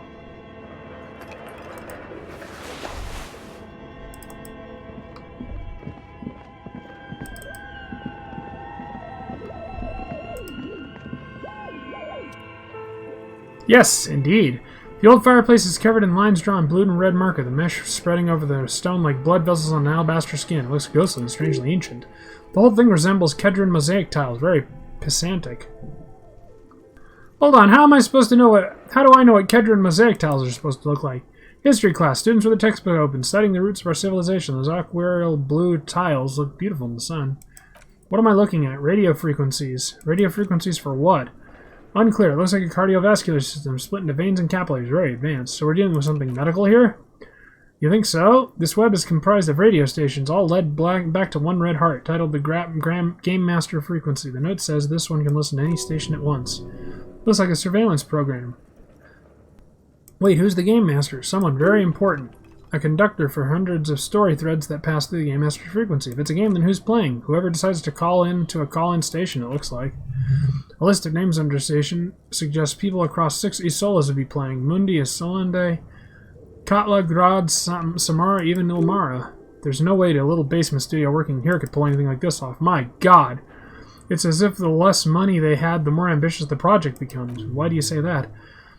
The schedule. I know doom when I see it. This company was running out of funding. Lines on marble.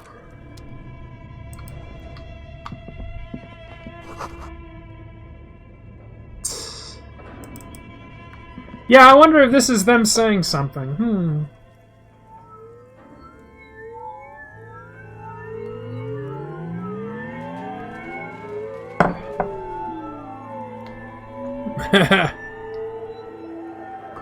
Insert the production schedule. Press print. Nothing happens. Press play again. A bar of fabric right above the keyboard starts producing a soft hum. The sound of static seeps through the machine's planar magnetic driver. Oh no, it was already glowing and now it's also making a sound. It's probably some alien solite technology. The static gets louder, slowly filling up the abandoned hall until a voice speaks out, crackling and old. Good evening, Fortress Accident on Rue de Saint-Gislain. This is East Repeater Station 1. Please report. Is this the production schedule? What are you, a machine, or are you alive? Yes, I am alive. I am 74 years old and my name is Yvonne. Now please report. Is this the production schedule? She repeats passwords. Programming people are all paranoid. Now you're here because radio computer guys are all paranoid. They're merely cautious. It's my job to protect their filaments as a password repeater. Okay, but who are you? How did you know where I am? I work as a repeater.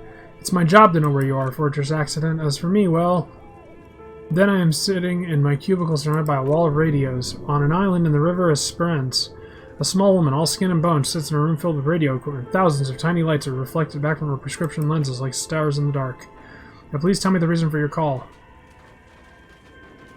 Why did you call me Fortress Accident? Fortress Accident is the company on whose name the terminal you're currently using has been registered to. Do you have any information about this company? One moment. Revolutionary interactive call-in radio games. That's not bad. Wow, so concepted. And what's this interactive thing? Any other questions? What's the production schedule? The file name? Filament. You mean the glowing thing I put inside? Yes, that's the schedule. Is that the production schedule? Yes. Good. Please repeat the password. Password! Of course it would have a password. That's why there's a human administrator involved. You should ask her for a hint. A password? I'm really bad at passwords. Can you give me a hint? No. A hint system is not part of the protocol for repeater stations. Is it my birthday? Still no. I don't know the password. Password. A receipt. I will register this login attempt. That sounds bad. A login attempt. Something a criminal would do. Don't worry. Passwords have a way of turning up sooner or later.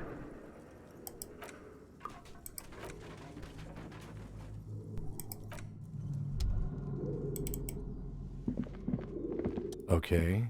What do you think is going on with that computer, chalkboard, and fireplace?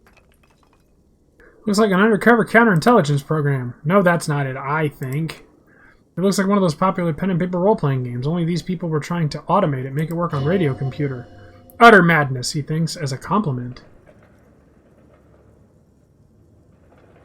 And this was a role-playing game? Indeed, those Vulcans are a dead giveaway. The role-playing people love that stuff. The wood looks like a modified version of the World board game with heat death thrown in. Super cool! Someone should give them millions of real immediately. This game is too good to be left unfinished. How are they planning to do that? Through the call-in station? None of the players have to be physically present. Anyone in the world can participate as long as they have a two-way radio.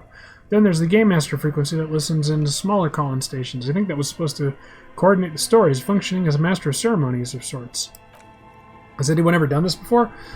Not to my knowledge. They make automated games in Grad, Messina, Königstein, you know, places with industry. I don't think anyone's attempted to create an intersoliary game before. We don't have the technology.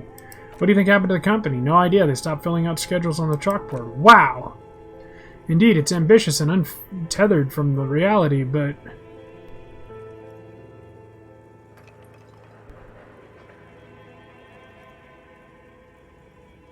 The world is cold and lonely. This would keep it company. Let's finish it. A half smile. It's too late for that, I'm afraid. Okay, let's keep moving.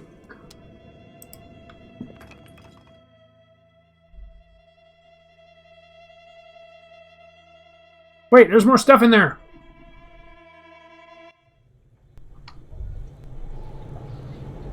Whoa!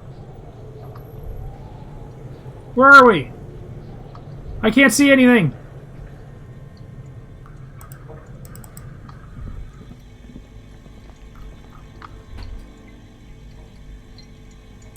Ach, tongue!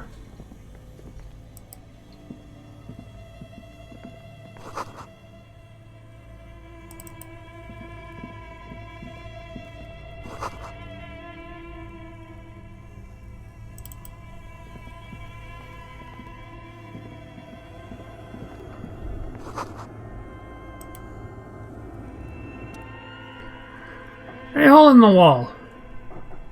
Look, there's a hole in the wall. Something inside the hole. Okay, I do. Rusty rifles. Rifles, Kim! Are they any good? Most of them are rusty and inoperable, like the rest, but one catches your eye. A bolt-action model with fine wood stock and better cosmetic orders than the other one. This one looks nice. Take the rifle. An old Belle Maigret from the Revolution. It seems to no longer be functional, but still a beautiful thing in its own way. Could this be the murder weapon? It's the same type of weapon, a breech loader, an interesting coincidence that we should find. Where, are we? Maybe like a whole bunker. Means there are firearms still lying around. This could prove useful in our case against Ruby for Titus. Men are easily swayed by the sight of a rifle. He likes this find.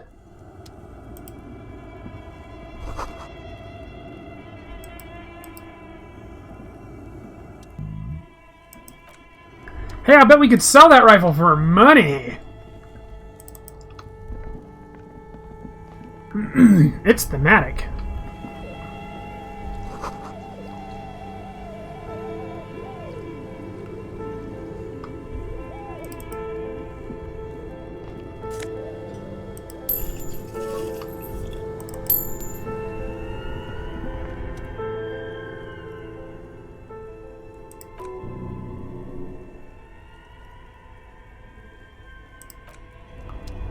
I'm not touching any of that shit. Oh, who am I kidding?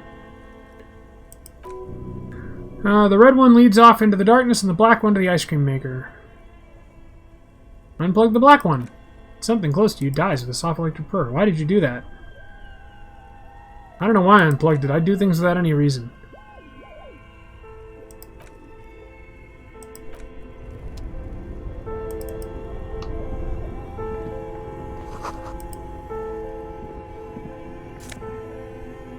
Ooh, insane mesh tank top. I have to wear that. Ha! Look at me! Aren't I dapper?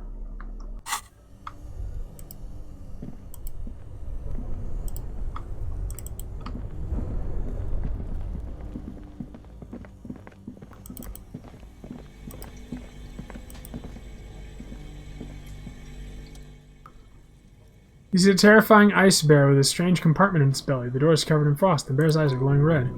This ice bear is a hyper carnivore. Be careful. This bear looks oddly realistic. Is it taxidermy? Crack open the door. This is the inside of a refrigerator. The shelves are empty. All you see is crumpled ice cream wrappers, the brand name of Ravishal Ice City. A handwritten note has been attached to the door. The fridge is huge. Take the note from the door. You pocket the note, and little fridge magnets keeping it on the door. Examine one of the ice cream wrappers. A friendly cartoon bear smiles back at you from a glossy cellophane wrapper. What is a giant bear-shaped fridge doing in an abandoned cellar in the first place? Good question. It looks like an ice cream fridge. So they tried to sell ice cream from this hyper-carnivore? I know, what an unfortunate marketing choice. What is even worse, the bear is still costing them money to this day.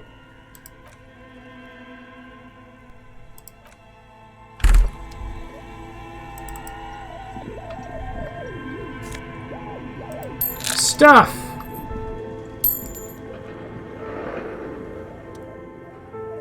Thick layer of coal dust covers the furnace.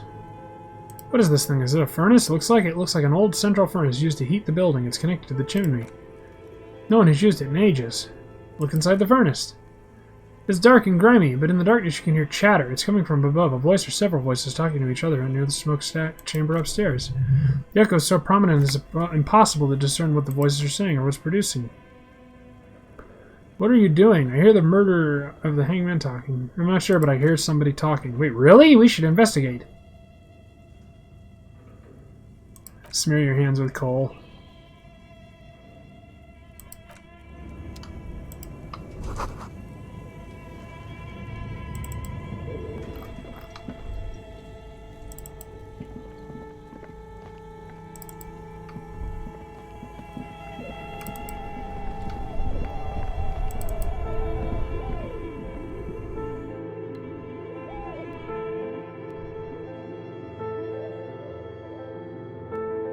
The first thing I need to do is pay Garte.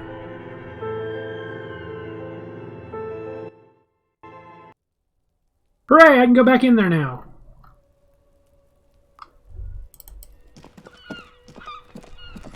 So we'll pay Garte his $20. We'll sell our cans at Freet, I hope. And then we'll go back in there and explore.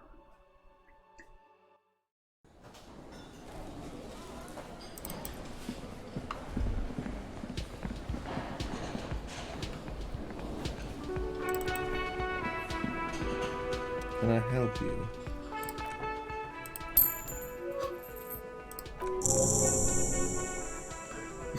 You'll need another 20 real tomorrow. How could anyone forget, asshole?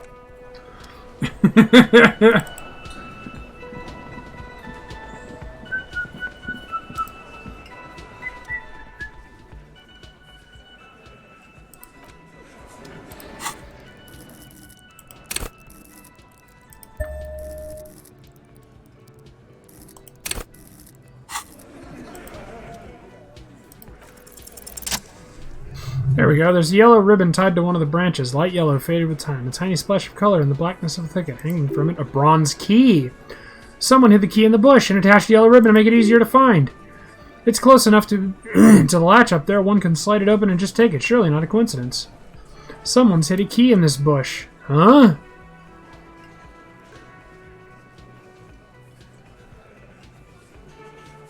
Can you let me slide by so I can grab this thing? I don't know about that. I'm comfortable here. Don't think any sliding would help right now. Sorry, fucko. Looks like you're gonna have to go bush diving. Good fucking luck with that. That Hawthorne's got a bitch of a bite. I'm gonna enjoy the sight of you in the bushes out there. With a loud thud, the old man stands up, pushes the window open, grabs the key from the hawthorn branch, and slides it across the table to you. Take the key. The key is brass. Workshop spare is etched to the brow, to its bow. Oh, the old man closes the window and sits back down in silence. Come on, man, we were just having some fun. What's the harm in... Damn! I'm tired of listening to your shit.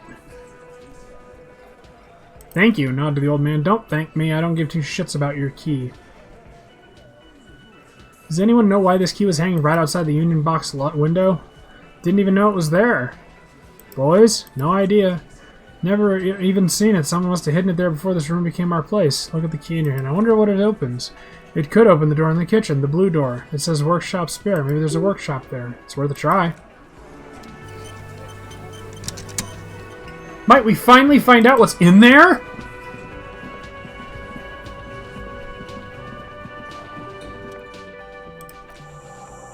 The key fits!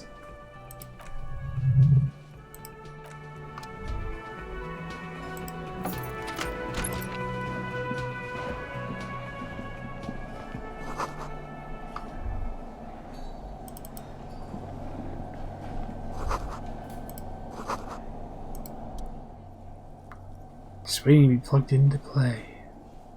Run your fingers across the dust. Feels like it might jump back to life at any moment. The light's illuminating the white-robed woman. What's white Diora? Some kind of inane pinball theme, probably related to Messina during the Dolarian Age. The history themes are the worst. Lieutenant Grimace is looking at the machines. Sounds like you don't enjoy pinball, Kim. No, I love it. I love pinball. Who doesn't love pinball? Let's move on. He doesn't.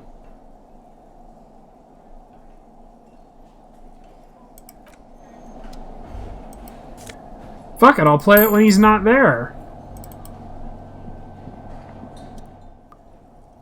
The small elevator is dimly lit.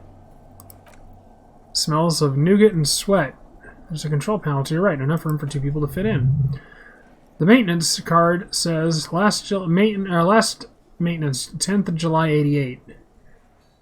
I wonder what this elevator was used for. Seems like a small freight elevator. Look at the elevator controls.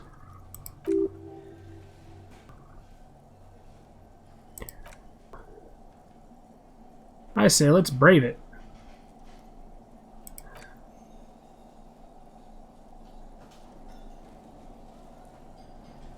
Up we go! You know, for more money.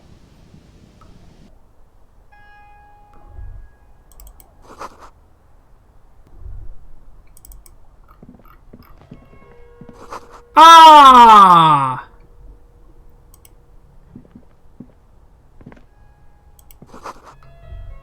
I should have known. Ooh.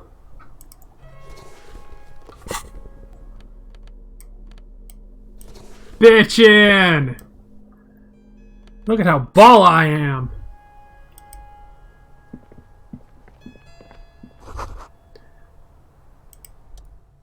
So this is where they brought the faulty pinball machines to pick them up a long time ago. Everything is covered in dust. Looks like they gave up fixing the pinball machines. This used to be a pinball workshop. Looks like it. I'm guessing Martinet North 22 used to be a pinball arcade before it became a hostel. There are machines left over. A creak. Some dust falls off the shelf. Downstairs in the hall next to the main door. One of them even works. I've seen one of the Hardys bang away at it. Looks like they gave up on fixing pinball machines at some point.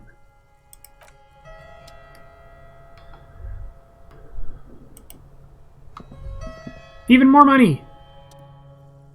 You clearly see footprints. Jackpot. These, unlike everything else here, are new. Someone's been here within the last week or 2. 3 weeks maximum from the dust coverage. It could have been 1 week. You know, officer. This is good. He likes it. There's a little smile there. This isn't bad at all. This was a good idea to see where that door leads. Commendable work bringing us to this place. Okay, what does this mean? It means someone snuck through what seems like a secret room leading to the roof. The roof where you can shoot our victim. This is significant. These prints, officer, could be a print of our killer, and if not, at least they're a good argument for this Ruby doing it to present to Titus. Let's have a look! Large prints, mostly made by Boots. The size is hard to determine. Sole could be bigger than Vamp. The soles have left a pattern, uniform, horizontal lines. One person has been here. They've gone back and forth. The tips point both ways.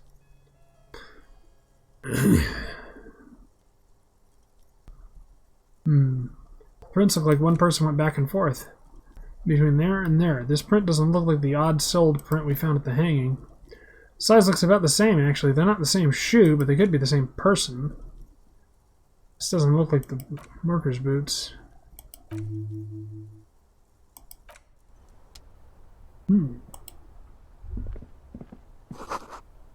There's a tiny hole. You can almost see the shape of a man and woman writhing inside, bathed in drugged sweat and dirty linens. Bottles lie everywhere. I think I can see into Classy's bedroom from here. You can barely see through it. Best not to jump to sensationalist conclusions here.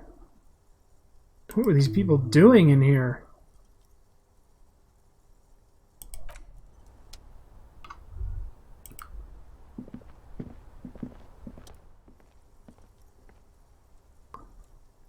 Unbar the door.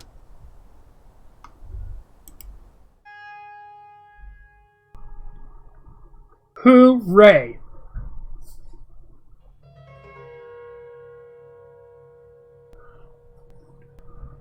Alright, let's get out of here, turn in our cans. We should talk to her real quick. I was just thinking, what a nice day for questions pertaining. Blah, blah, blah, blah, blah.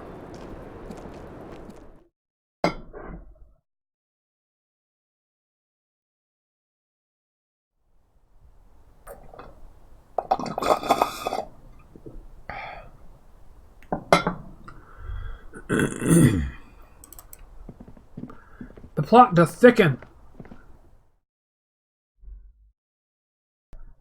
Yeah, right? That's what I thought. That's why I talked to her.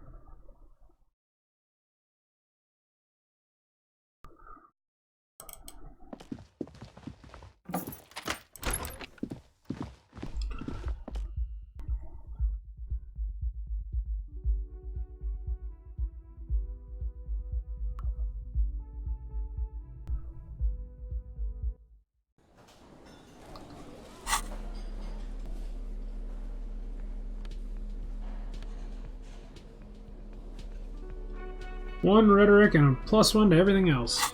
Nice.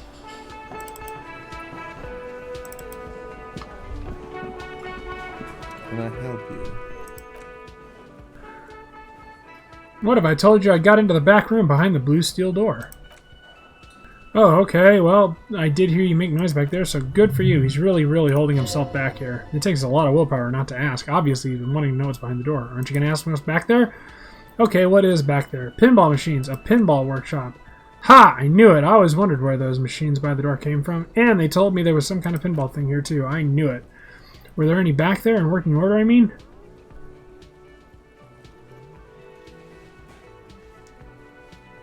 Didn't check. Pinball isn't relevant to the investigation.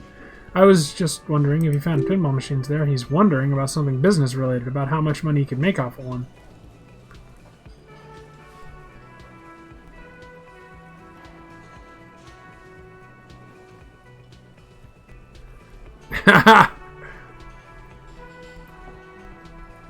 Thinking of turning this place back into a pinball arcade? No, but we could diversify the entertainment options, seeing as you've opened the door back there. The machine we have in the corner now is broken. It wouldn't hurt to get a little life in here, other than the hellish karaoke machine. That one's always causing trouble. Yeah, those numbers he's adding up must be making good sense to him right now. There's a peephole in the wall. What wall? Upstairs in the secret back room, right next to Classy's bedroom. I found it when I found the pinball machines. I'll have it fixed at once. Thank you for letting me know. I assure you the Whirling does not abide spying on its guests. Are you sure you haven't been spying on a guest? Absolutely not. Fuck you for even implying it. It wasn't me. It wasn't my staff. The establishment will look at it and ascertain who it was. Well, he's definitely not lying. Sir, he was only asking a question. It's his job and mine to see that it's covered. Yes, I absolutely will. Sorry, it's been a bit of a day, and now the hole in the wall.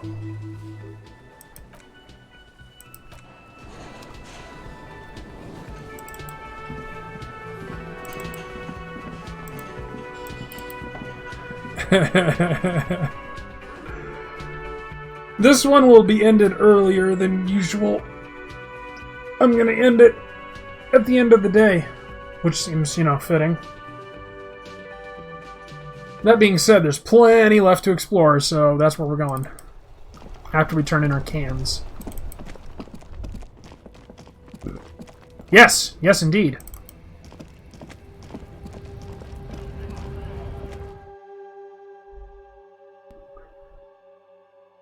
Boy, I'm glad I blew a level up point on that.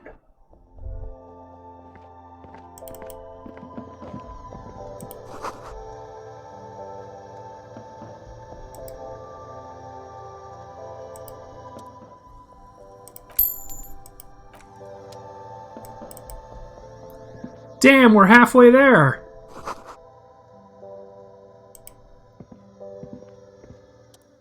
Is this about the questions again? Because I don't really know anything. Yeah, you really don't.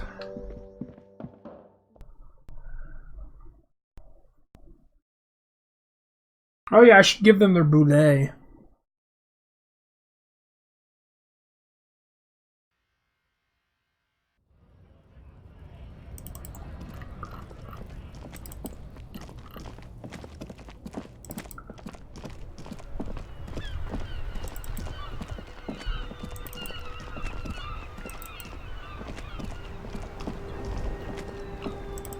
I found your boulet. Give me money.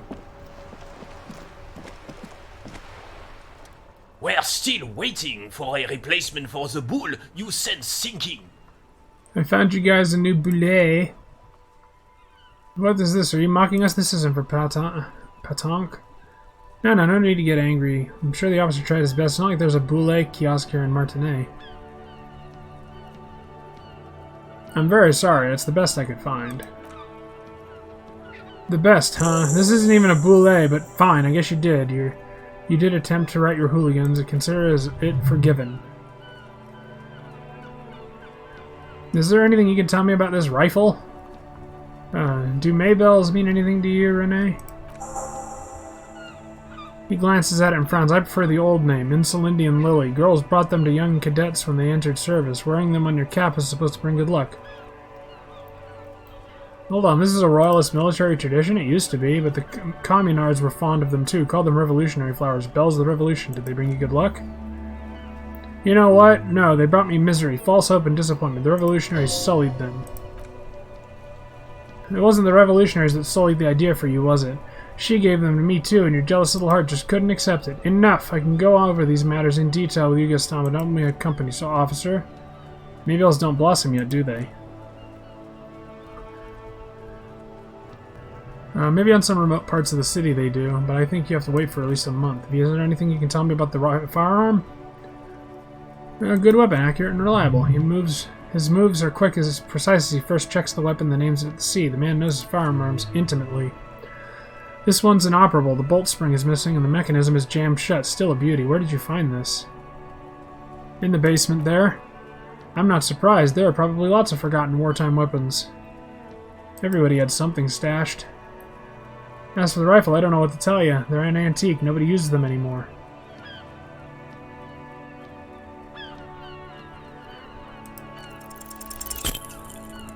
Nope. Don't want to talk about all this crap. Yes, now back to the game room.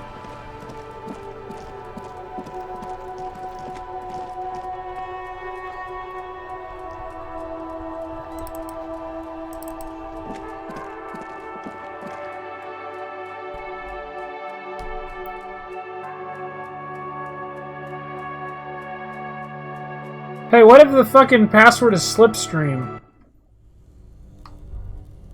I mean, that'd make sense, right?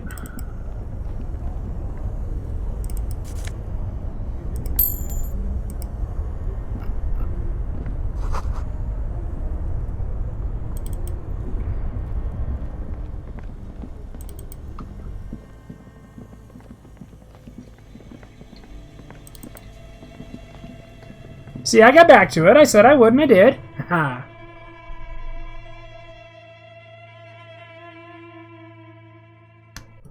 Speaking of things I need to get back to. Ooh.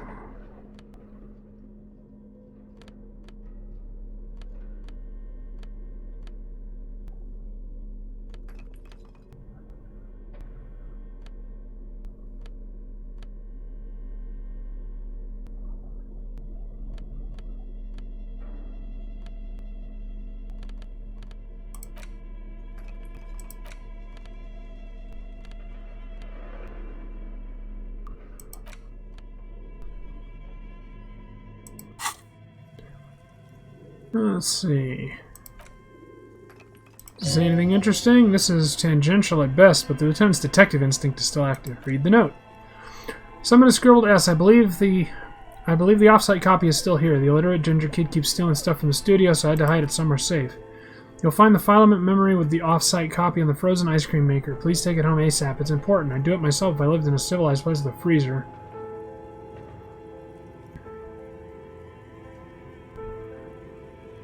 I wonder who wrote that note. Looks like someone from the radio game company upstairs. I'm a little surprised they just left their property lying here. Maybe they had to leave in a hurry. That's a plausible hypothesis. Do you have any idea where the frozen ice cream maker could be? I don't know. It's somewhere close to the ice bear fridge. Didn't you see one?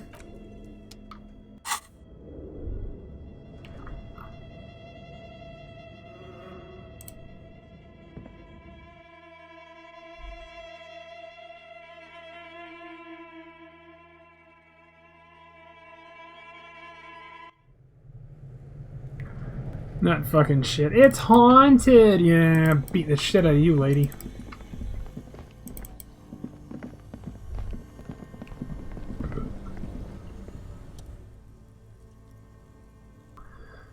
Let's see. Try to crack open the lid. You slip your fingers into the frozen lid, but the ice is too cold. A pry bar would come in handy here.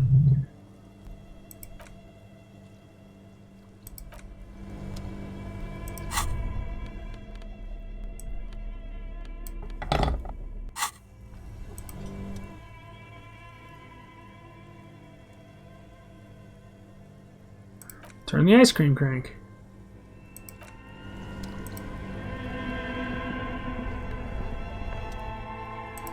Unplug everything.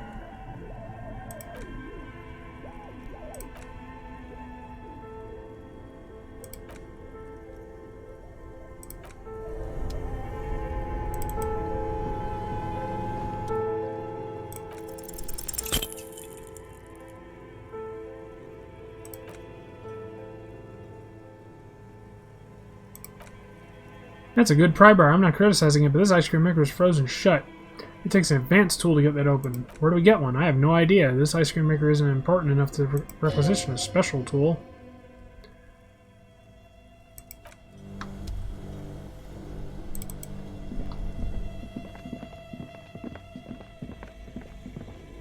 Wait, is it a bent pry bar now? Nope. All right.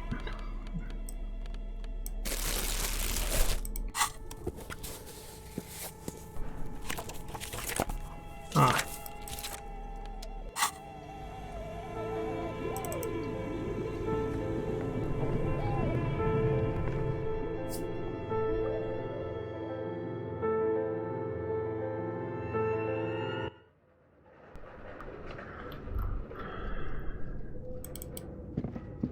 Yep. But do I really want to blow it on that?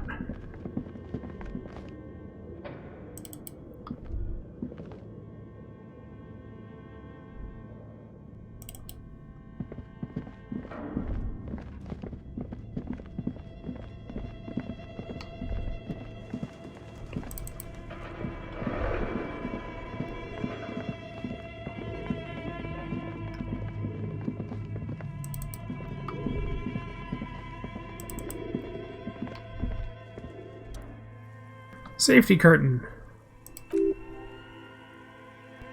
This is directly above the central furnace. The voices probably came from here. Knock on it. Knock on it harder. Knock even harder. Your fist hurts now. Must be another way to wake up whoever's in there. Maybe we should ask the lady in the bookstore what's going on here. Yeah, because I'm sure she'll be fucking helpful. Stupid bitch.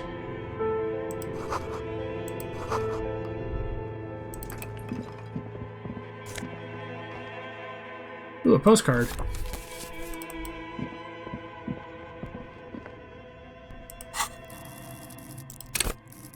Okay. But does it make me stronger? Do we know that?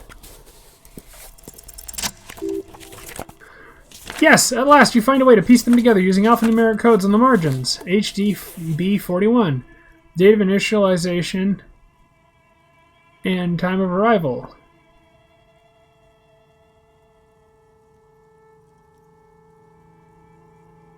Oh hell, there's no way I could do that one. Wait, HDB 41, weren't those officer precinct? Yes, your precinct number is 41. HDB, every last alphanumeric in the file begins with it, and these are your case files. They're your initials.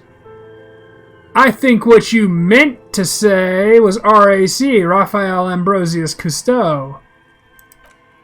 No, the alphanumerics begin with HDB. Can't you see, sire is tired of those fabrications? RAC is clearly what it says in the case file. Those are official documents. There's no arguing with official documents. I'm gonna fucking run with it. No. I'm ready to...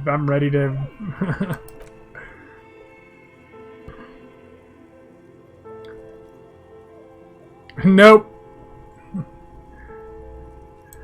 The next world mural. Are you shitting me? God damn it! I miss everything. All because I'm trying to be a good cop. The mural. I don't care about any of these. They are old cases. There are cases that... Oh, fuck. Okay, so I guess I do need to read these. This one is relatively easy to reconstruct. Overnight on 1202, a graffito, nay, a mural, appears on an 8-story tenement overlooking central Jamrock. The building is a sparsely inhabited ghost town, part of a failed real estate development called Grand Coron.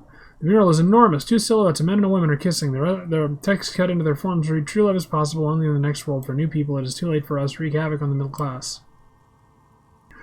People call it that thing and that fucking thing. It's visible for miles.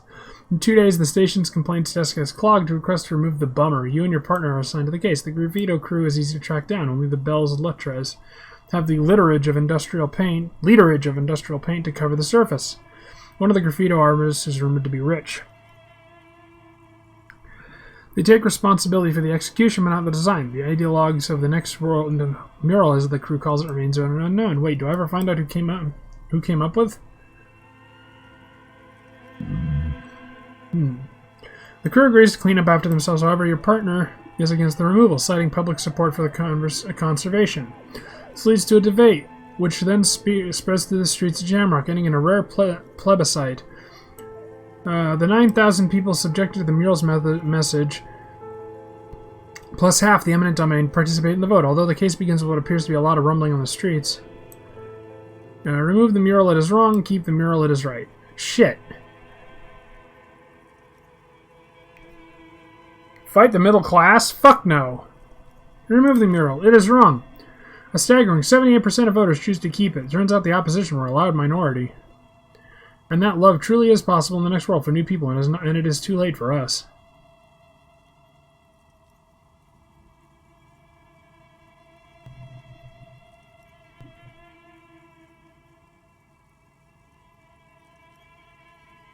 Ah! No, that wouldn't have helped me then. The middle class are not to be blamed, it's human nature.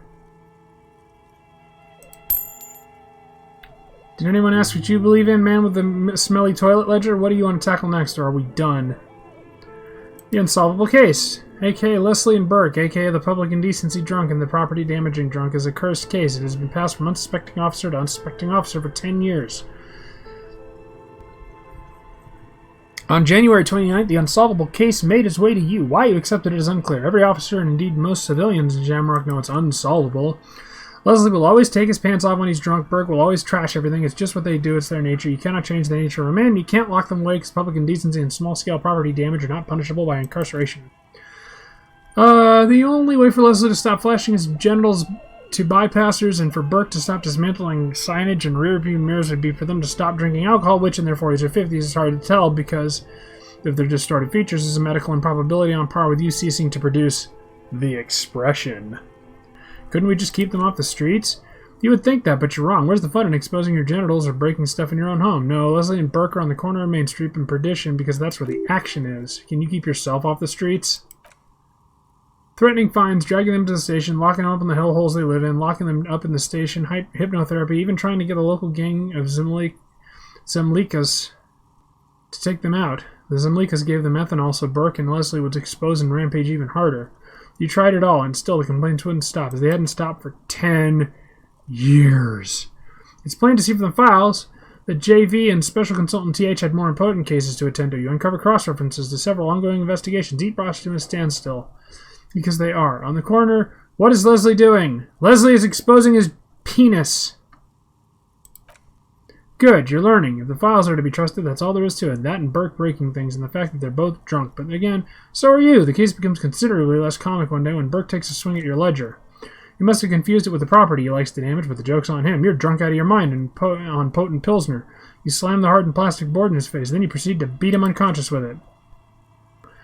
In the process, the ledger sustains damage. The compartment within, reserved for permeable documents, is jammed shut. You stop your assault on the now unconscious Burke to open it, but are unable to do so. The officer began to cry, reports Leslie, who was at the time pretending to Burke. Kill them! They broke it! He came at us. I think he was trying to kill Burko. While trying to kill Burko, you slowly came around. The permeable compartment is open. You smashed it open on poor Burko's kneecaps. The good news is Burke can't walk anymore. Can't get out of his apartment. An invalid. With Burke to tend to, Leslie cuts back on the indecent exposure. Maybe he flashes genitals to Burke. Who knows? But both drunks are off the streets. The complaint stops and the unsolvable case is solved! Which is why the officer responsible narrowly escapes a disciplinary hearing. The end. Ah, this is glorious. The square bullet hole murders. It would be very interesting to read about these, wouldn't it? I mean, there seemed to be a square-shaped entry in a bullet in a victim's forehead. She's been sitting there for weeks on a rocking chair with a square hole in her skull staring at the wall, her mouth agape. But that's all you got. From the half hour you spent piecing it together, all you know is the entry wound was square-shaped. You never found the bullet, and another body showed up, also with a square hole in his forehead. A sequence killer? Who knows? These pages are missing. What next? One day you may still catch the man with the square gun. The couch in an unexpected location. Some assholes brought their couch outside and hung out on it in the middle of the street on the roof on the hillside by the motorway, you know, at an unexpected location. They were young and they thought they looked cool on it.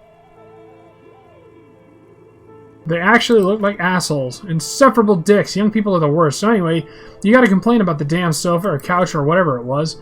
They were leaving it out in all these unexpected and whimsical locations they took it to, where they also took photos of themselves on it and smoked cigarettes and drank coffee because they felt it's intellectual. Cigarette butts, coffee burn cups, stupid couch. You had to clean it all up, and you did. So congratulations to you. Case solved. Did I ever catch those guys? No, you didn't have time for that. These notes show that you have what is called a real goddamn job. You don't have time to be chasing down to couch assholes. You have a real job to do. What next? Murder at the hookah parlor. Murderer Tam at the hookah parlor was a case originally assigned to an officer called Joseph Mills, who is now dead for circumstances completely unrelated to the murder at the hookah parlor. Wait, how? Beaten to death by a throng of Villalobos gang members when him and his partner J.M. answered a call one night. It's a sad story, and it isn't really represented in your case file. Stop stalling and get to the murder. Right, on with the murder. Joseph Mills was on this case that he just couldn't solve, was doing it solo, said it was a real nutcracker, a real brain twister, was on it for like a month. The captain got impatient. Shit, get off the pot, Mills.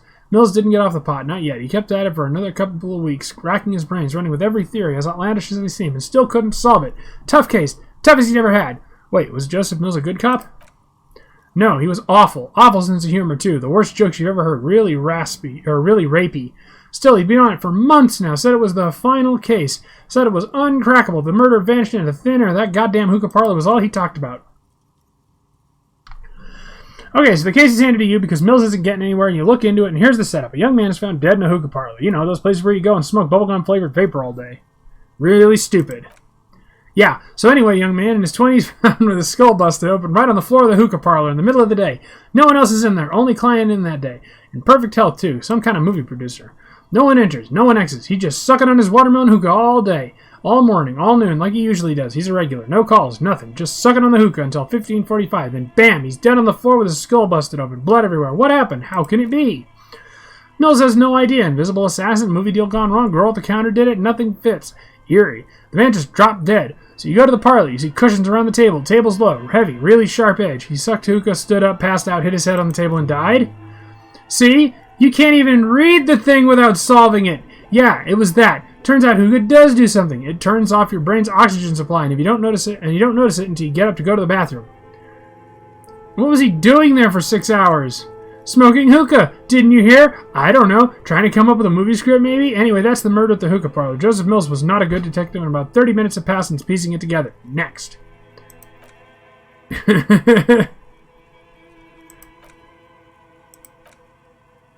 Browse the case files again.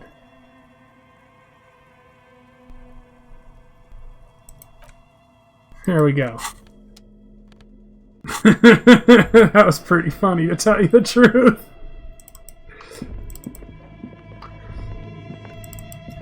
I love when I read super fast and still manage to give it some gravitas.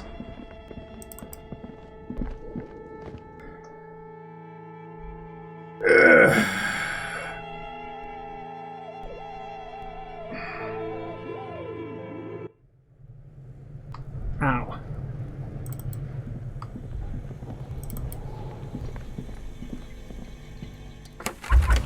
Alright, nothing in there.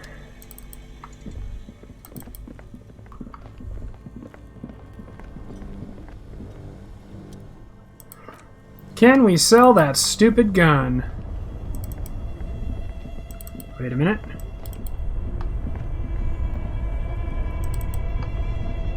Damn, I thought there'd be something down there. Would the Pinball Workshop have an advanced pry bar thingy? That's a good question. You know what? Let's find out.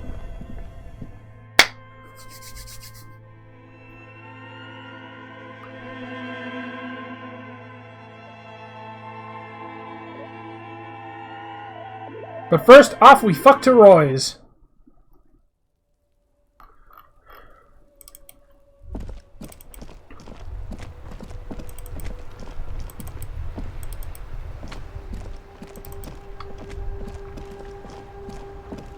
Yeah, I know, right?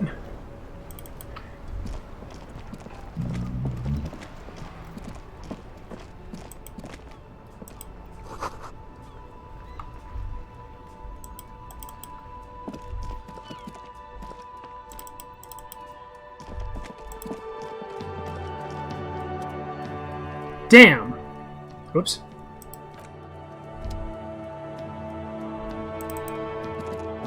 Come on, Roy. Hook me up.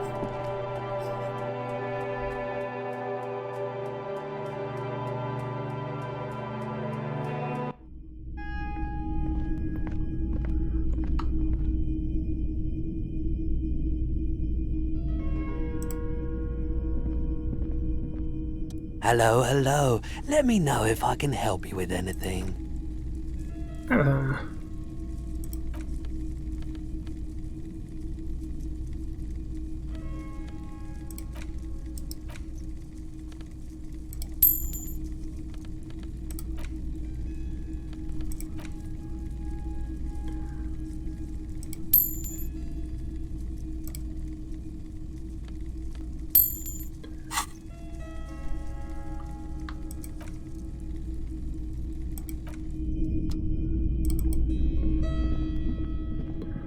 Look at that. We've almost got enough already.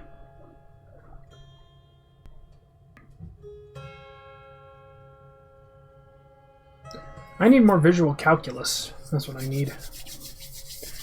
And another memory.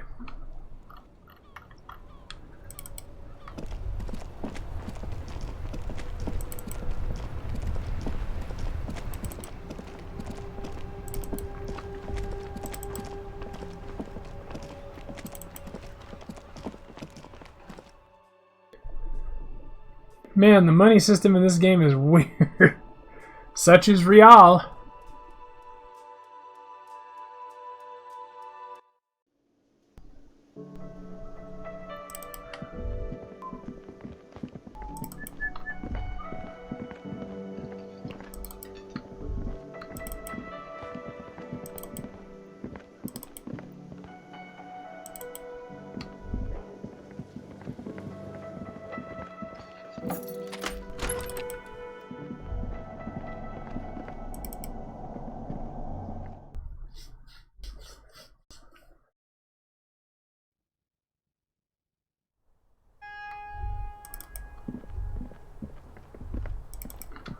Huh. Nope. Doesn't look like it. Which kind of sucks, to be honest, because that'd be cool.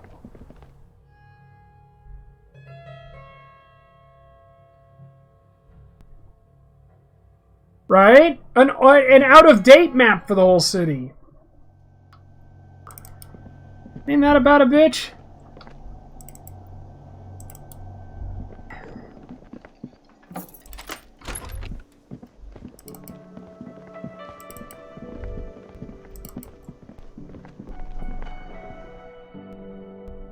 Huh?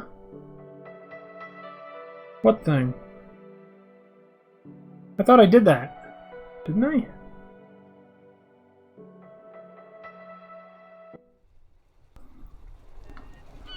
What was I doing?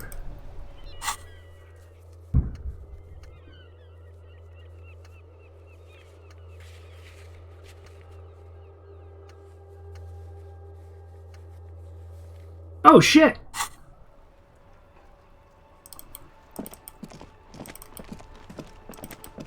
That's something else. We gotta go talk to the smoker on the dock. Or up in the thing. Right. Bullet trajectories. We already found the bullet trajectory. It's in that peephole. I don't know if it was confirmed, but don't you think it should have been? Fuck me, do you people ever sleep?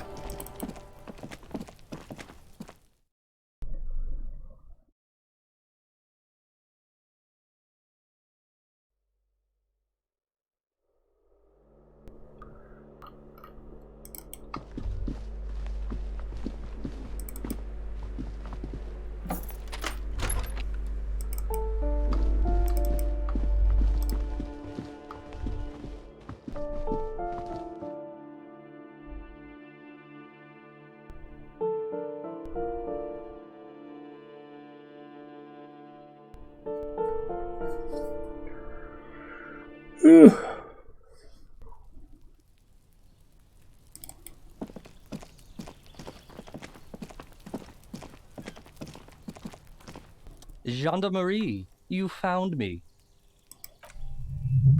Somewhere in the distance, a baby cries over a blasting radio. There's a family argument reaching its crescendo in an upstairs apartment, while around the corner, air conditioners drone.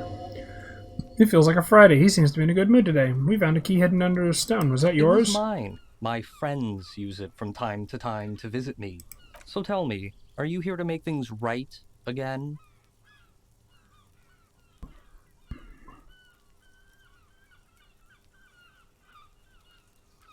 Honestly, I'm just trying not to screw anything up.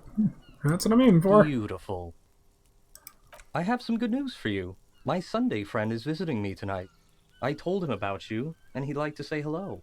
Step in. He's already waiting. Is it Friday night? It feels like Friday. Yeah, it does feel like the end of the week. Such gentle weather.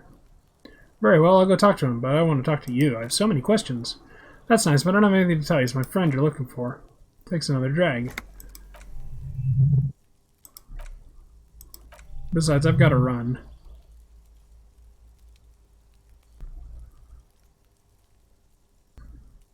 But I just found you again. Just look at it. Its gestures towards the ancient motorway. It's a beautiful night. Who's going to stay in on a night like that? Only if you promise we'll talk again. It's important. Something flutters in the corner of the lieutenant's mouth as you're saying these words. Well, talk. Just not tonight. Yay, leveled up!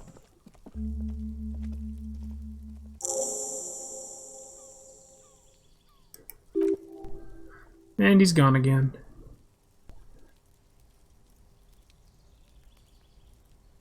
There's something so different about him, I just can't put my finger on. Different, of course.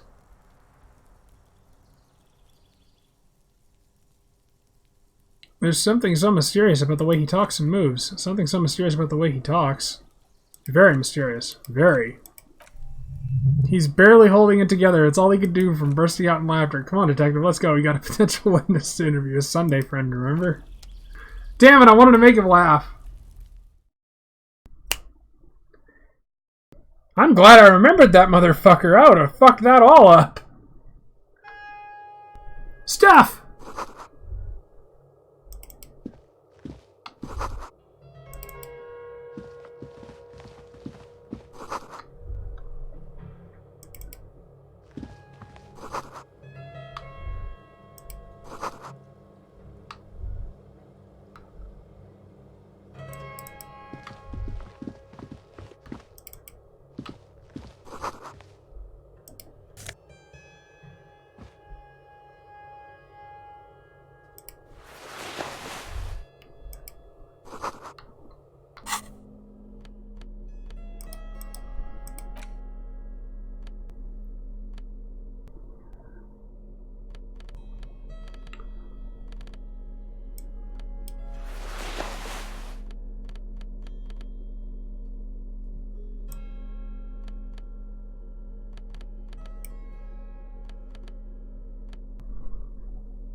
Ooh, drama and electrochemistry.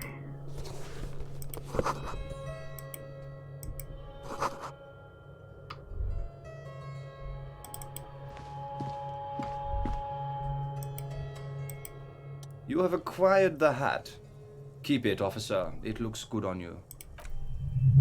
Hands are clean and well manicured. Man who knows the importance of appearance. My name is Charles Villedron. I am an official with the coalition government. I work for the Institute of Price Stability on assignment from Sir Leclerc. I heard you talking to my friend outside. Very good. Super. I'm here to assist you in any way possible. Ask me about the hanging. Hanging? What a drag. He seems like a cultured gentleman. You should ask him about the finer things.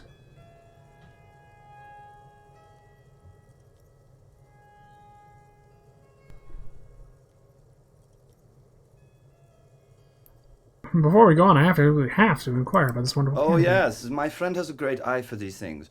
He refuses to tell me where it came from. It's a mystery. I believe they call this type of frame industrial. It's very comfy. That's really all I can tell you about it.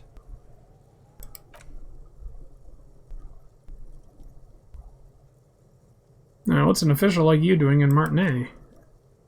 The coalition is only looking out for the price stability. Inflation's a killer, like a heart disease, blocking the normal circulation of the economy. It must be controlled. the economy impacts the entire international community, which is why it requires international oversight.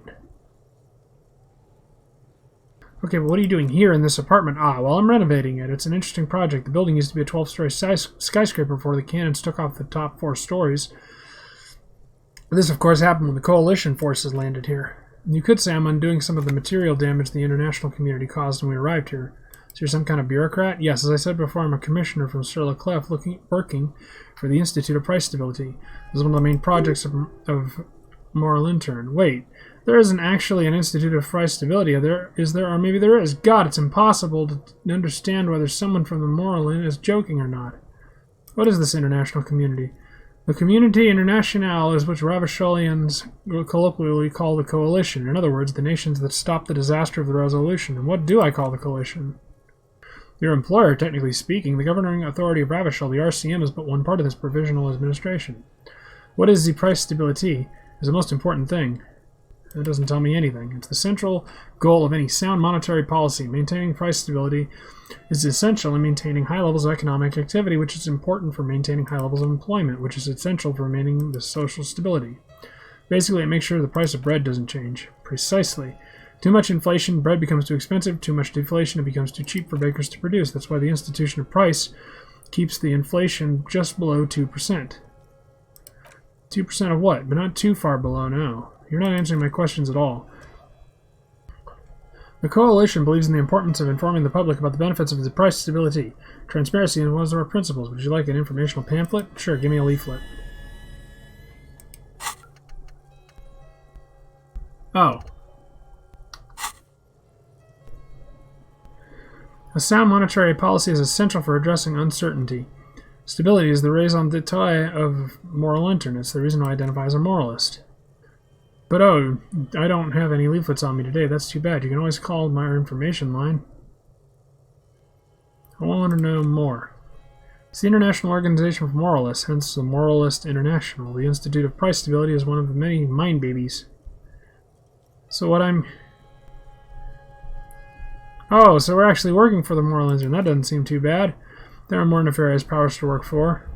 Are you a moralist? Of course. Am I a moralist? Well, do you value freedom? Do you believe in a normal, stable world governed by democratic values? Martinet doesn't seem very normal or stable. Martinet, no. Martinet is something else. What about the rest of Ravishol? Ravishol is generally difficult. It's led by an interim government, which means it doesn't yet achieve full democracy. But they're working towards it. You're all doing very well here, relatively speaking.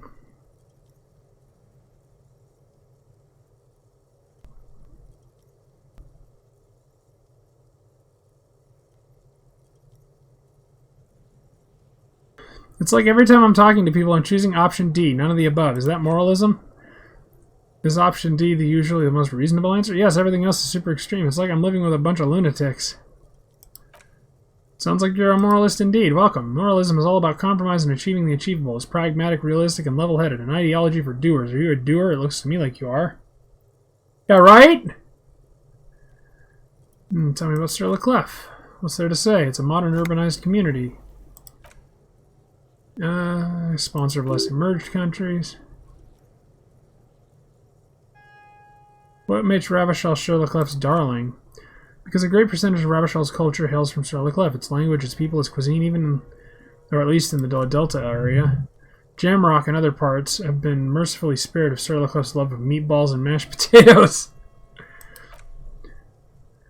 Alright. Oh god, I could be such a dick. You actually witnessed the lynching? I'm sorry to say I did, officer. He didn't see the hanging. He saw the little show staged by the Hardys. Let him talk. You may know more than even he knows. Let's start from the beginning, if you don't mind. Officer, it's very difficult to describe what I saw that night. It was so surreal to me, like a play. The lieutenant's already scribbling down notes. What do you mean, like in a play? It was just so strange. I could barely comprehend what was happening. I was on the balcony when it was happening, getting some fresh air. I remember the first they came in, carrying what looked like a body. Then I saw all the surrounding windows go dead, one by one. That's when I understood I should not be seeing this. That lines up with previous testimony, doesn't it? Well done, detective. Thank you, sir. I think we get the picture. Anything else stand out? Only that there were about 8 or 10. I couldn't make out anything. It was so dark, and then it was quiet. Quietest lynching I've ever heard of, let alone heard. But I suspect you know that already. I can't say I'm surprised. The fine reputation of the men and women of RCM is well deserved.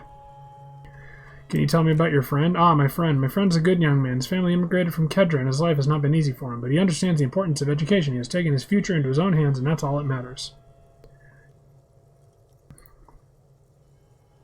How did you two even become friends? How did any of us become friends? Bad things happening on the Indian Insula. Oil platforms ablaze at night. Civil wars lasting for years. Finally, the international community is forced to step in. What are you talking about? No one becomes friends that way. Au contraire, it's how millions of people end up where they are, meeting the people they meet. It's how I came here. Met my friend, too. You still haven't told me who he is. Sorry, who? Your friend, the smoker on the balcony. We were just talking about him. But I told you, officer, he's a bright young man here to pursue his education. So all you can tell me is he's here to study the arts. He's deeply enmeshed in the study of fine arts. Which arts? He's a truly free spirit. He likes all the arts. Perhaps graphic design, printmaking, who knows? The world is open wide to a talented youth like that. What are you doing in his apartment by yourself? I'm just enjoying the view. Isn't it rude for your friend to leave you alone like this? We're old friends. Nothing taboo between us. He comes and goes. I'm sure you'll see him around. He's very active. Got all I need. Do you like everything? Do you have everything you need from me? I'm afraid we won't have the chance to speak again once you leave.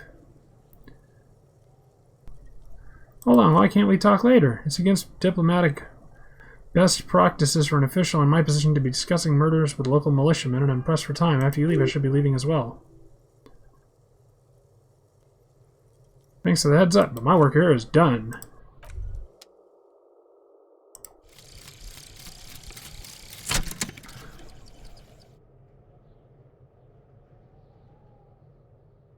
Learning for logic raised. -1 difficulty to all phys passives. Let's see. Fuck, that's small. 44 years old. Yay!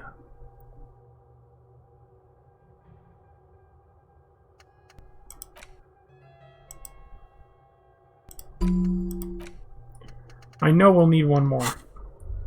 We might need 2 more.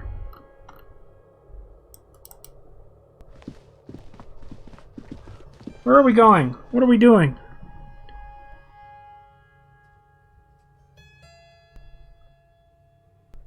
Right. We're going to the bullet thing.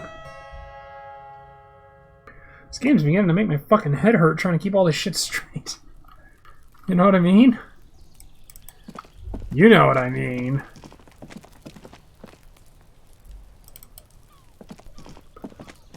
I will be right back. I need to go put this in the sink.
Alright. I am back.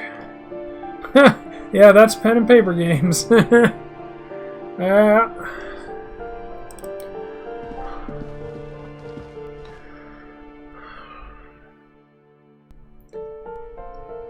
Oh, Christ almighty.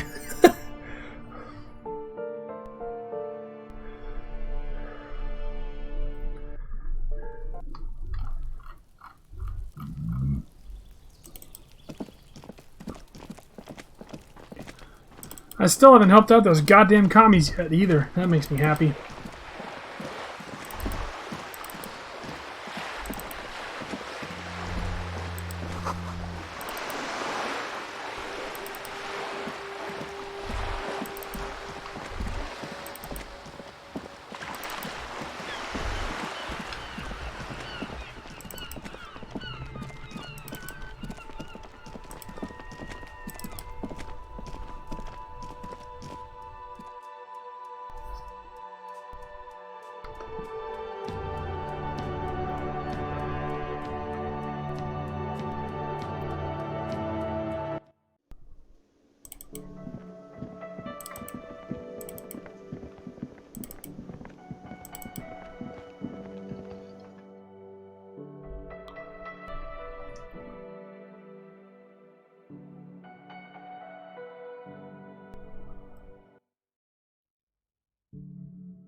I have the map extrapolate the radius. According to your map, the shot could have come from a wide variety of locations, starting with the northern edge of the abandoned boardwalk, ending with an islet in the bay. Let's call them B prime. Let's see. B for boardwalk, B for Land's End, B for the Isle. There may be smaller points in between, but those are too fine to zoom in on. Have a look at B, the boardwalk.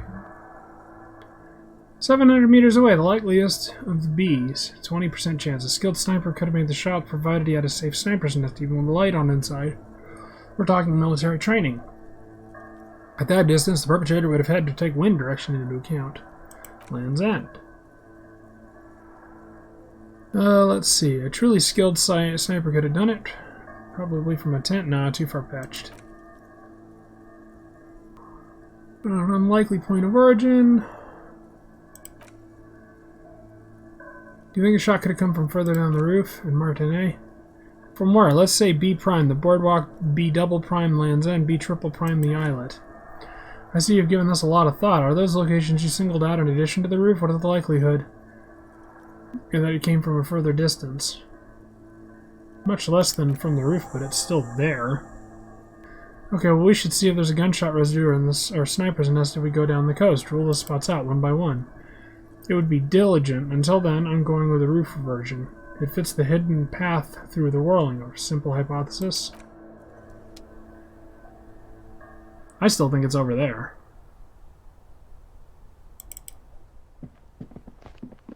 Alright. Now I guess I should go to the thing. I should go to the... Damn.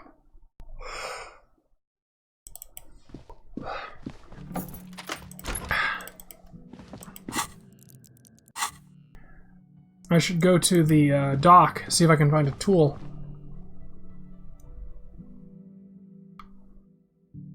Wrecked Gamer. That's a great name. If you like, be sure to follow.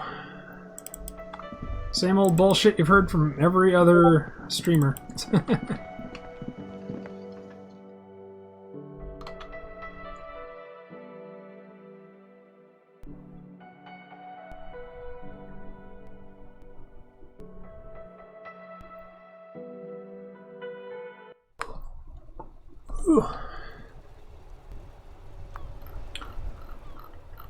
You can always tell I've read too much when my voice starts to go and I start yawning.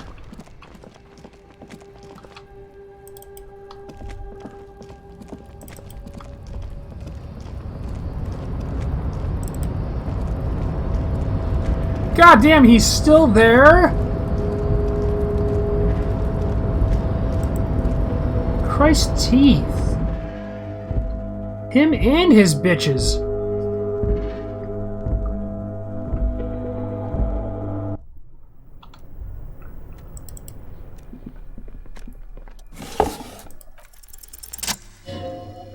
There we go. Whatever's hidden here is hidden well. The concentration isn't enough. Only a trained accountant with a background in logistics will be able to really make sense of it. However, there is a little handwritten note.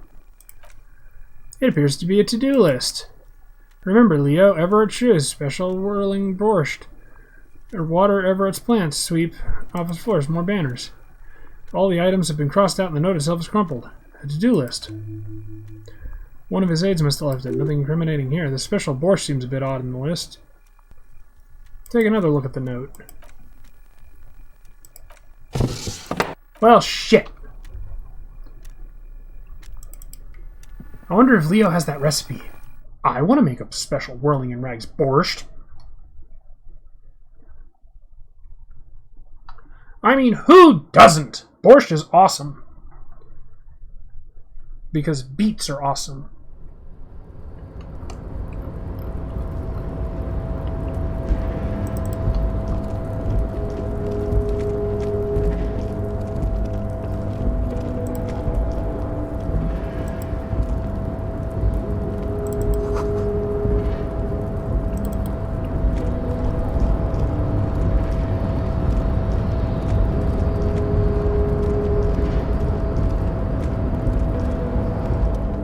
It is not empty.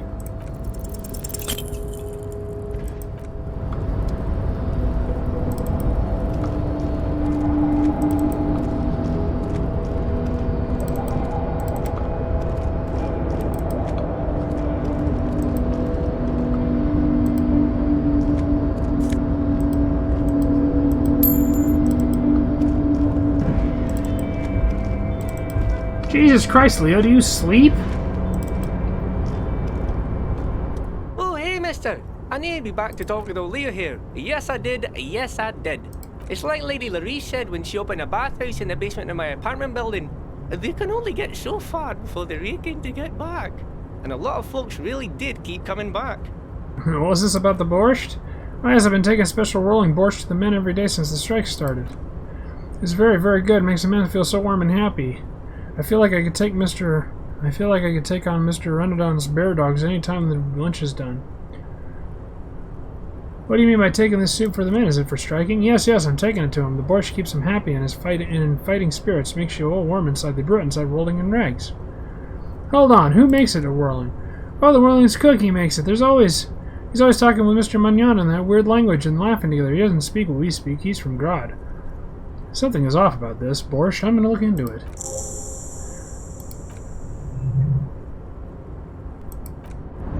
And lo, I'm off! Let's see, do you have anything else to say for me while I'm fucking here? You douche.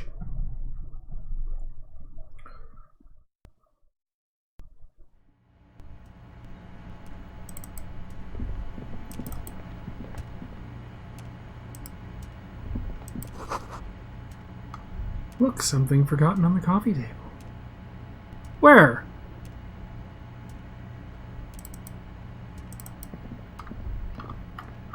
I don't see nothing.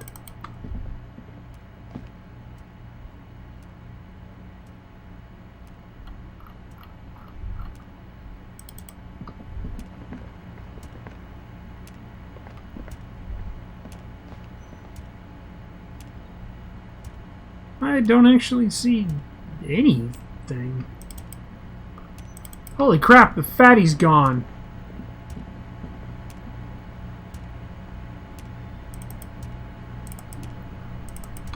Where the fuck is this shit supposed to be?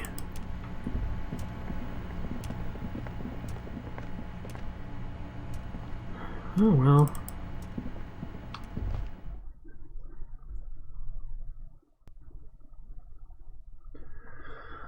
Oh, after this, I'm gonna go for a walk.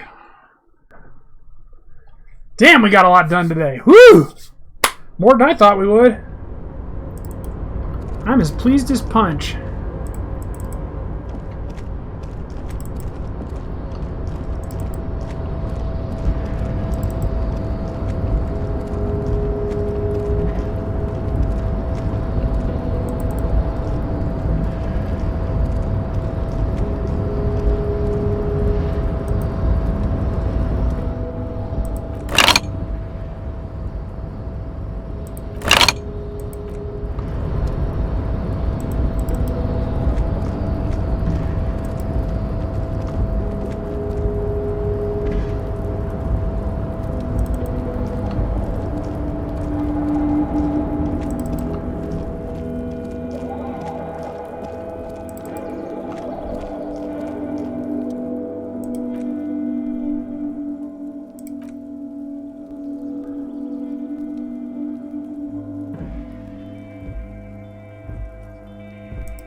Read the sound effects.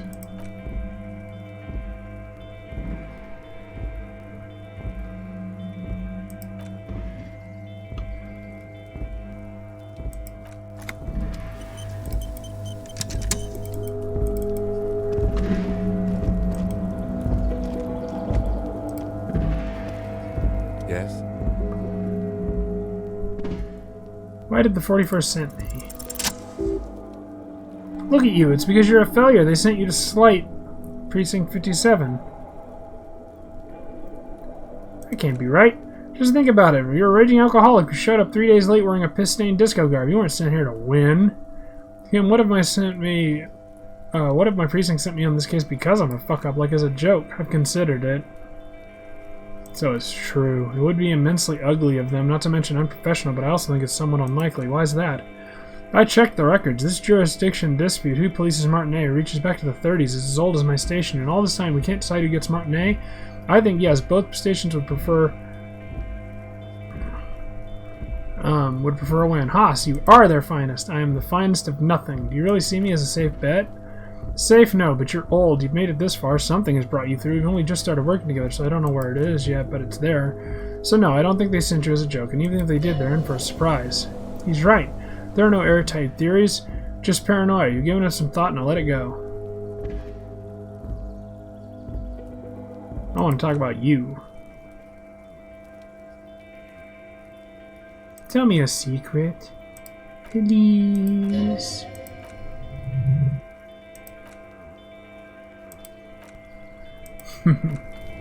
That's fun.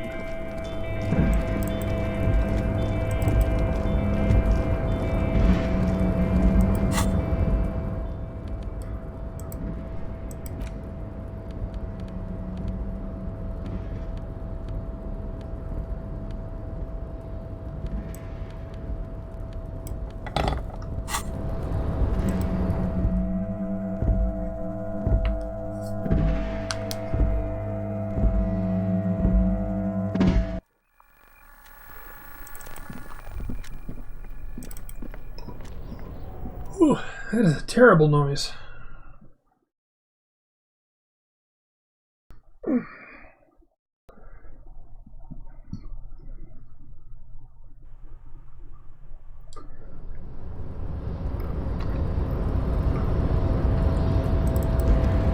So, son, I just had a thought. What if this has all been the intro?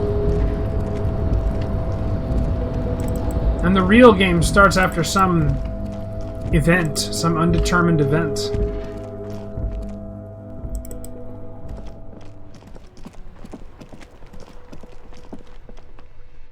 Christ almighty, that would be insane. But it would explain the 40 hours.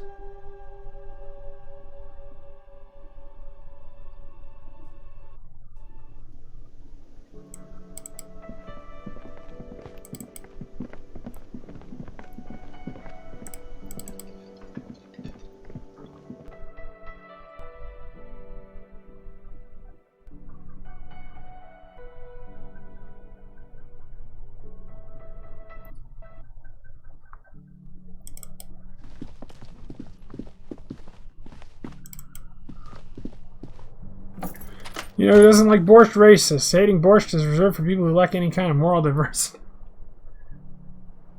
Yup.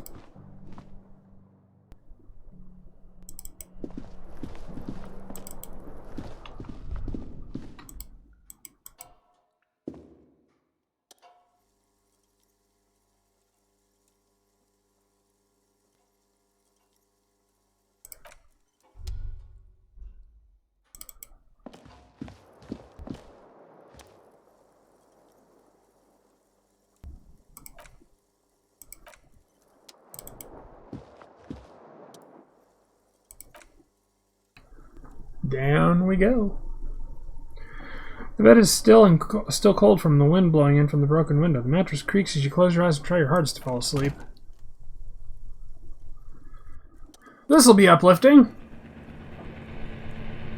Here we are again, my broken bud.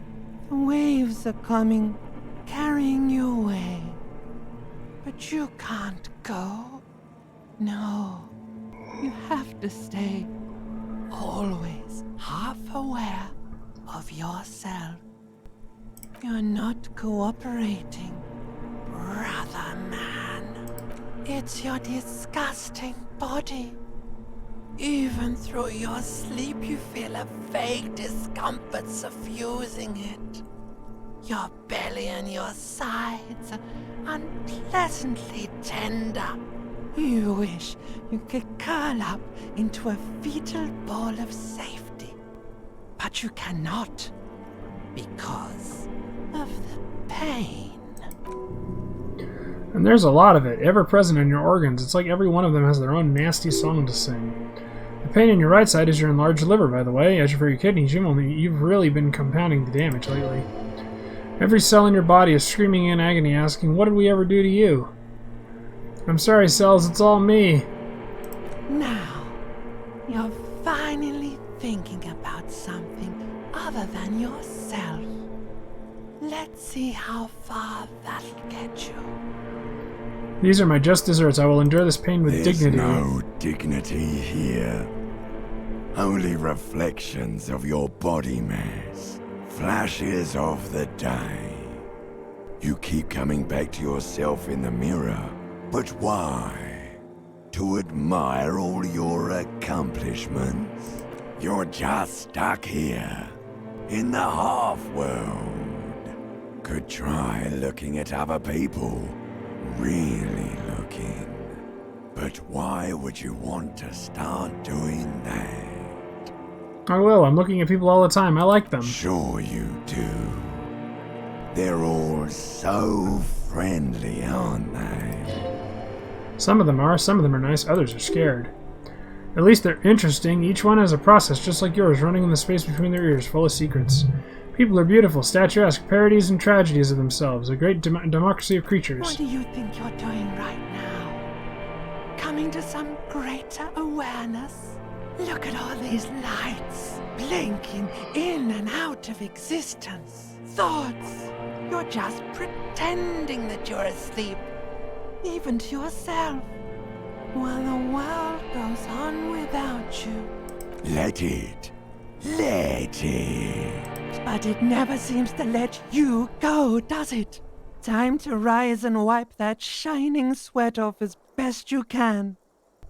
Gather your bearings. Rock and roll. Hey, that dream wasn't so bad.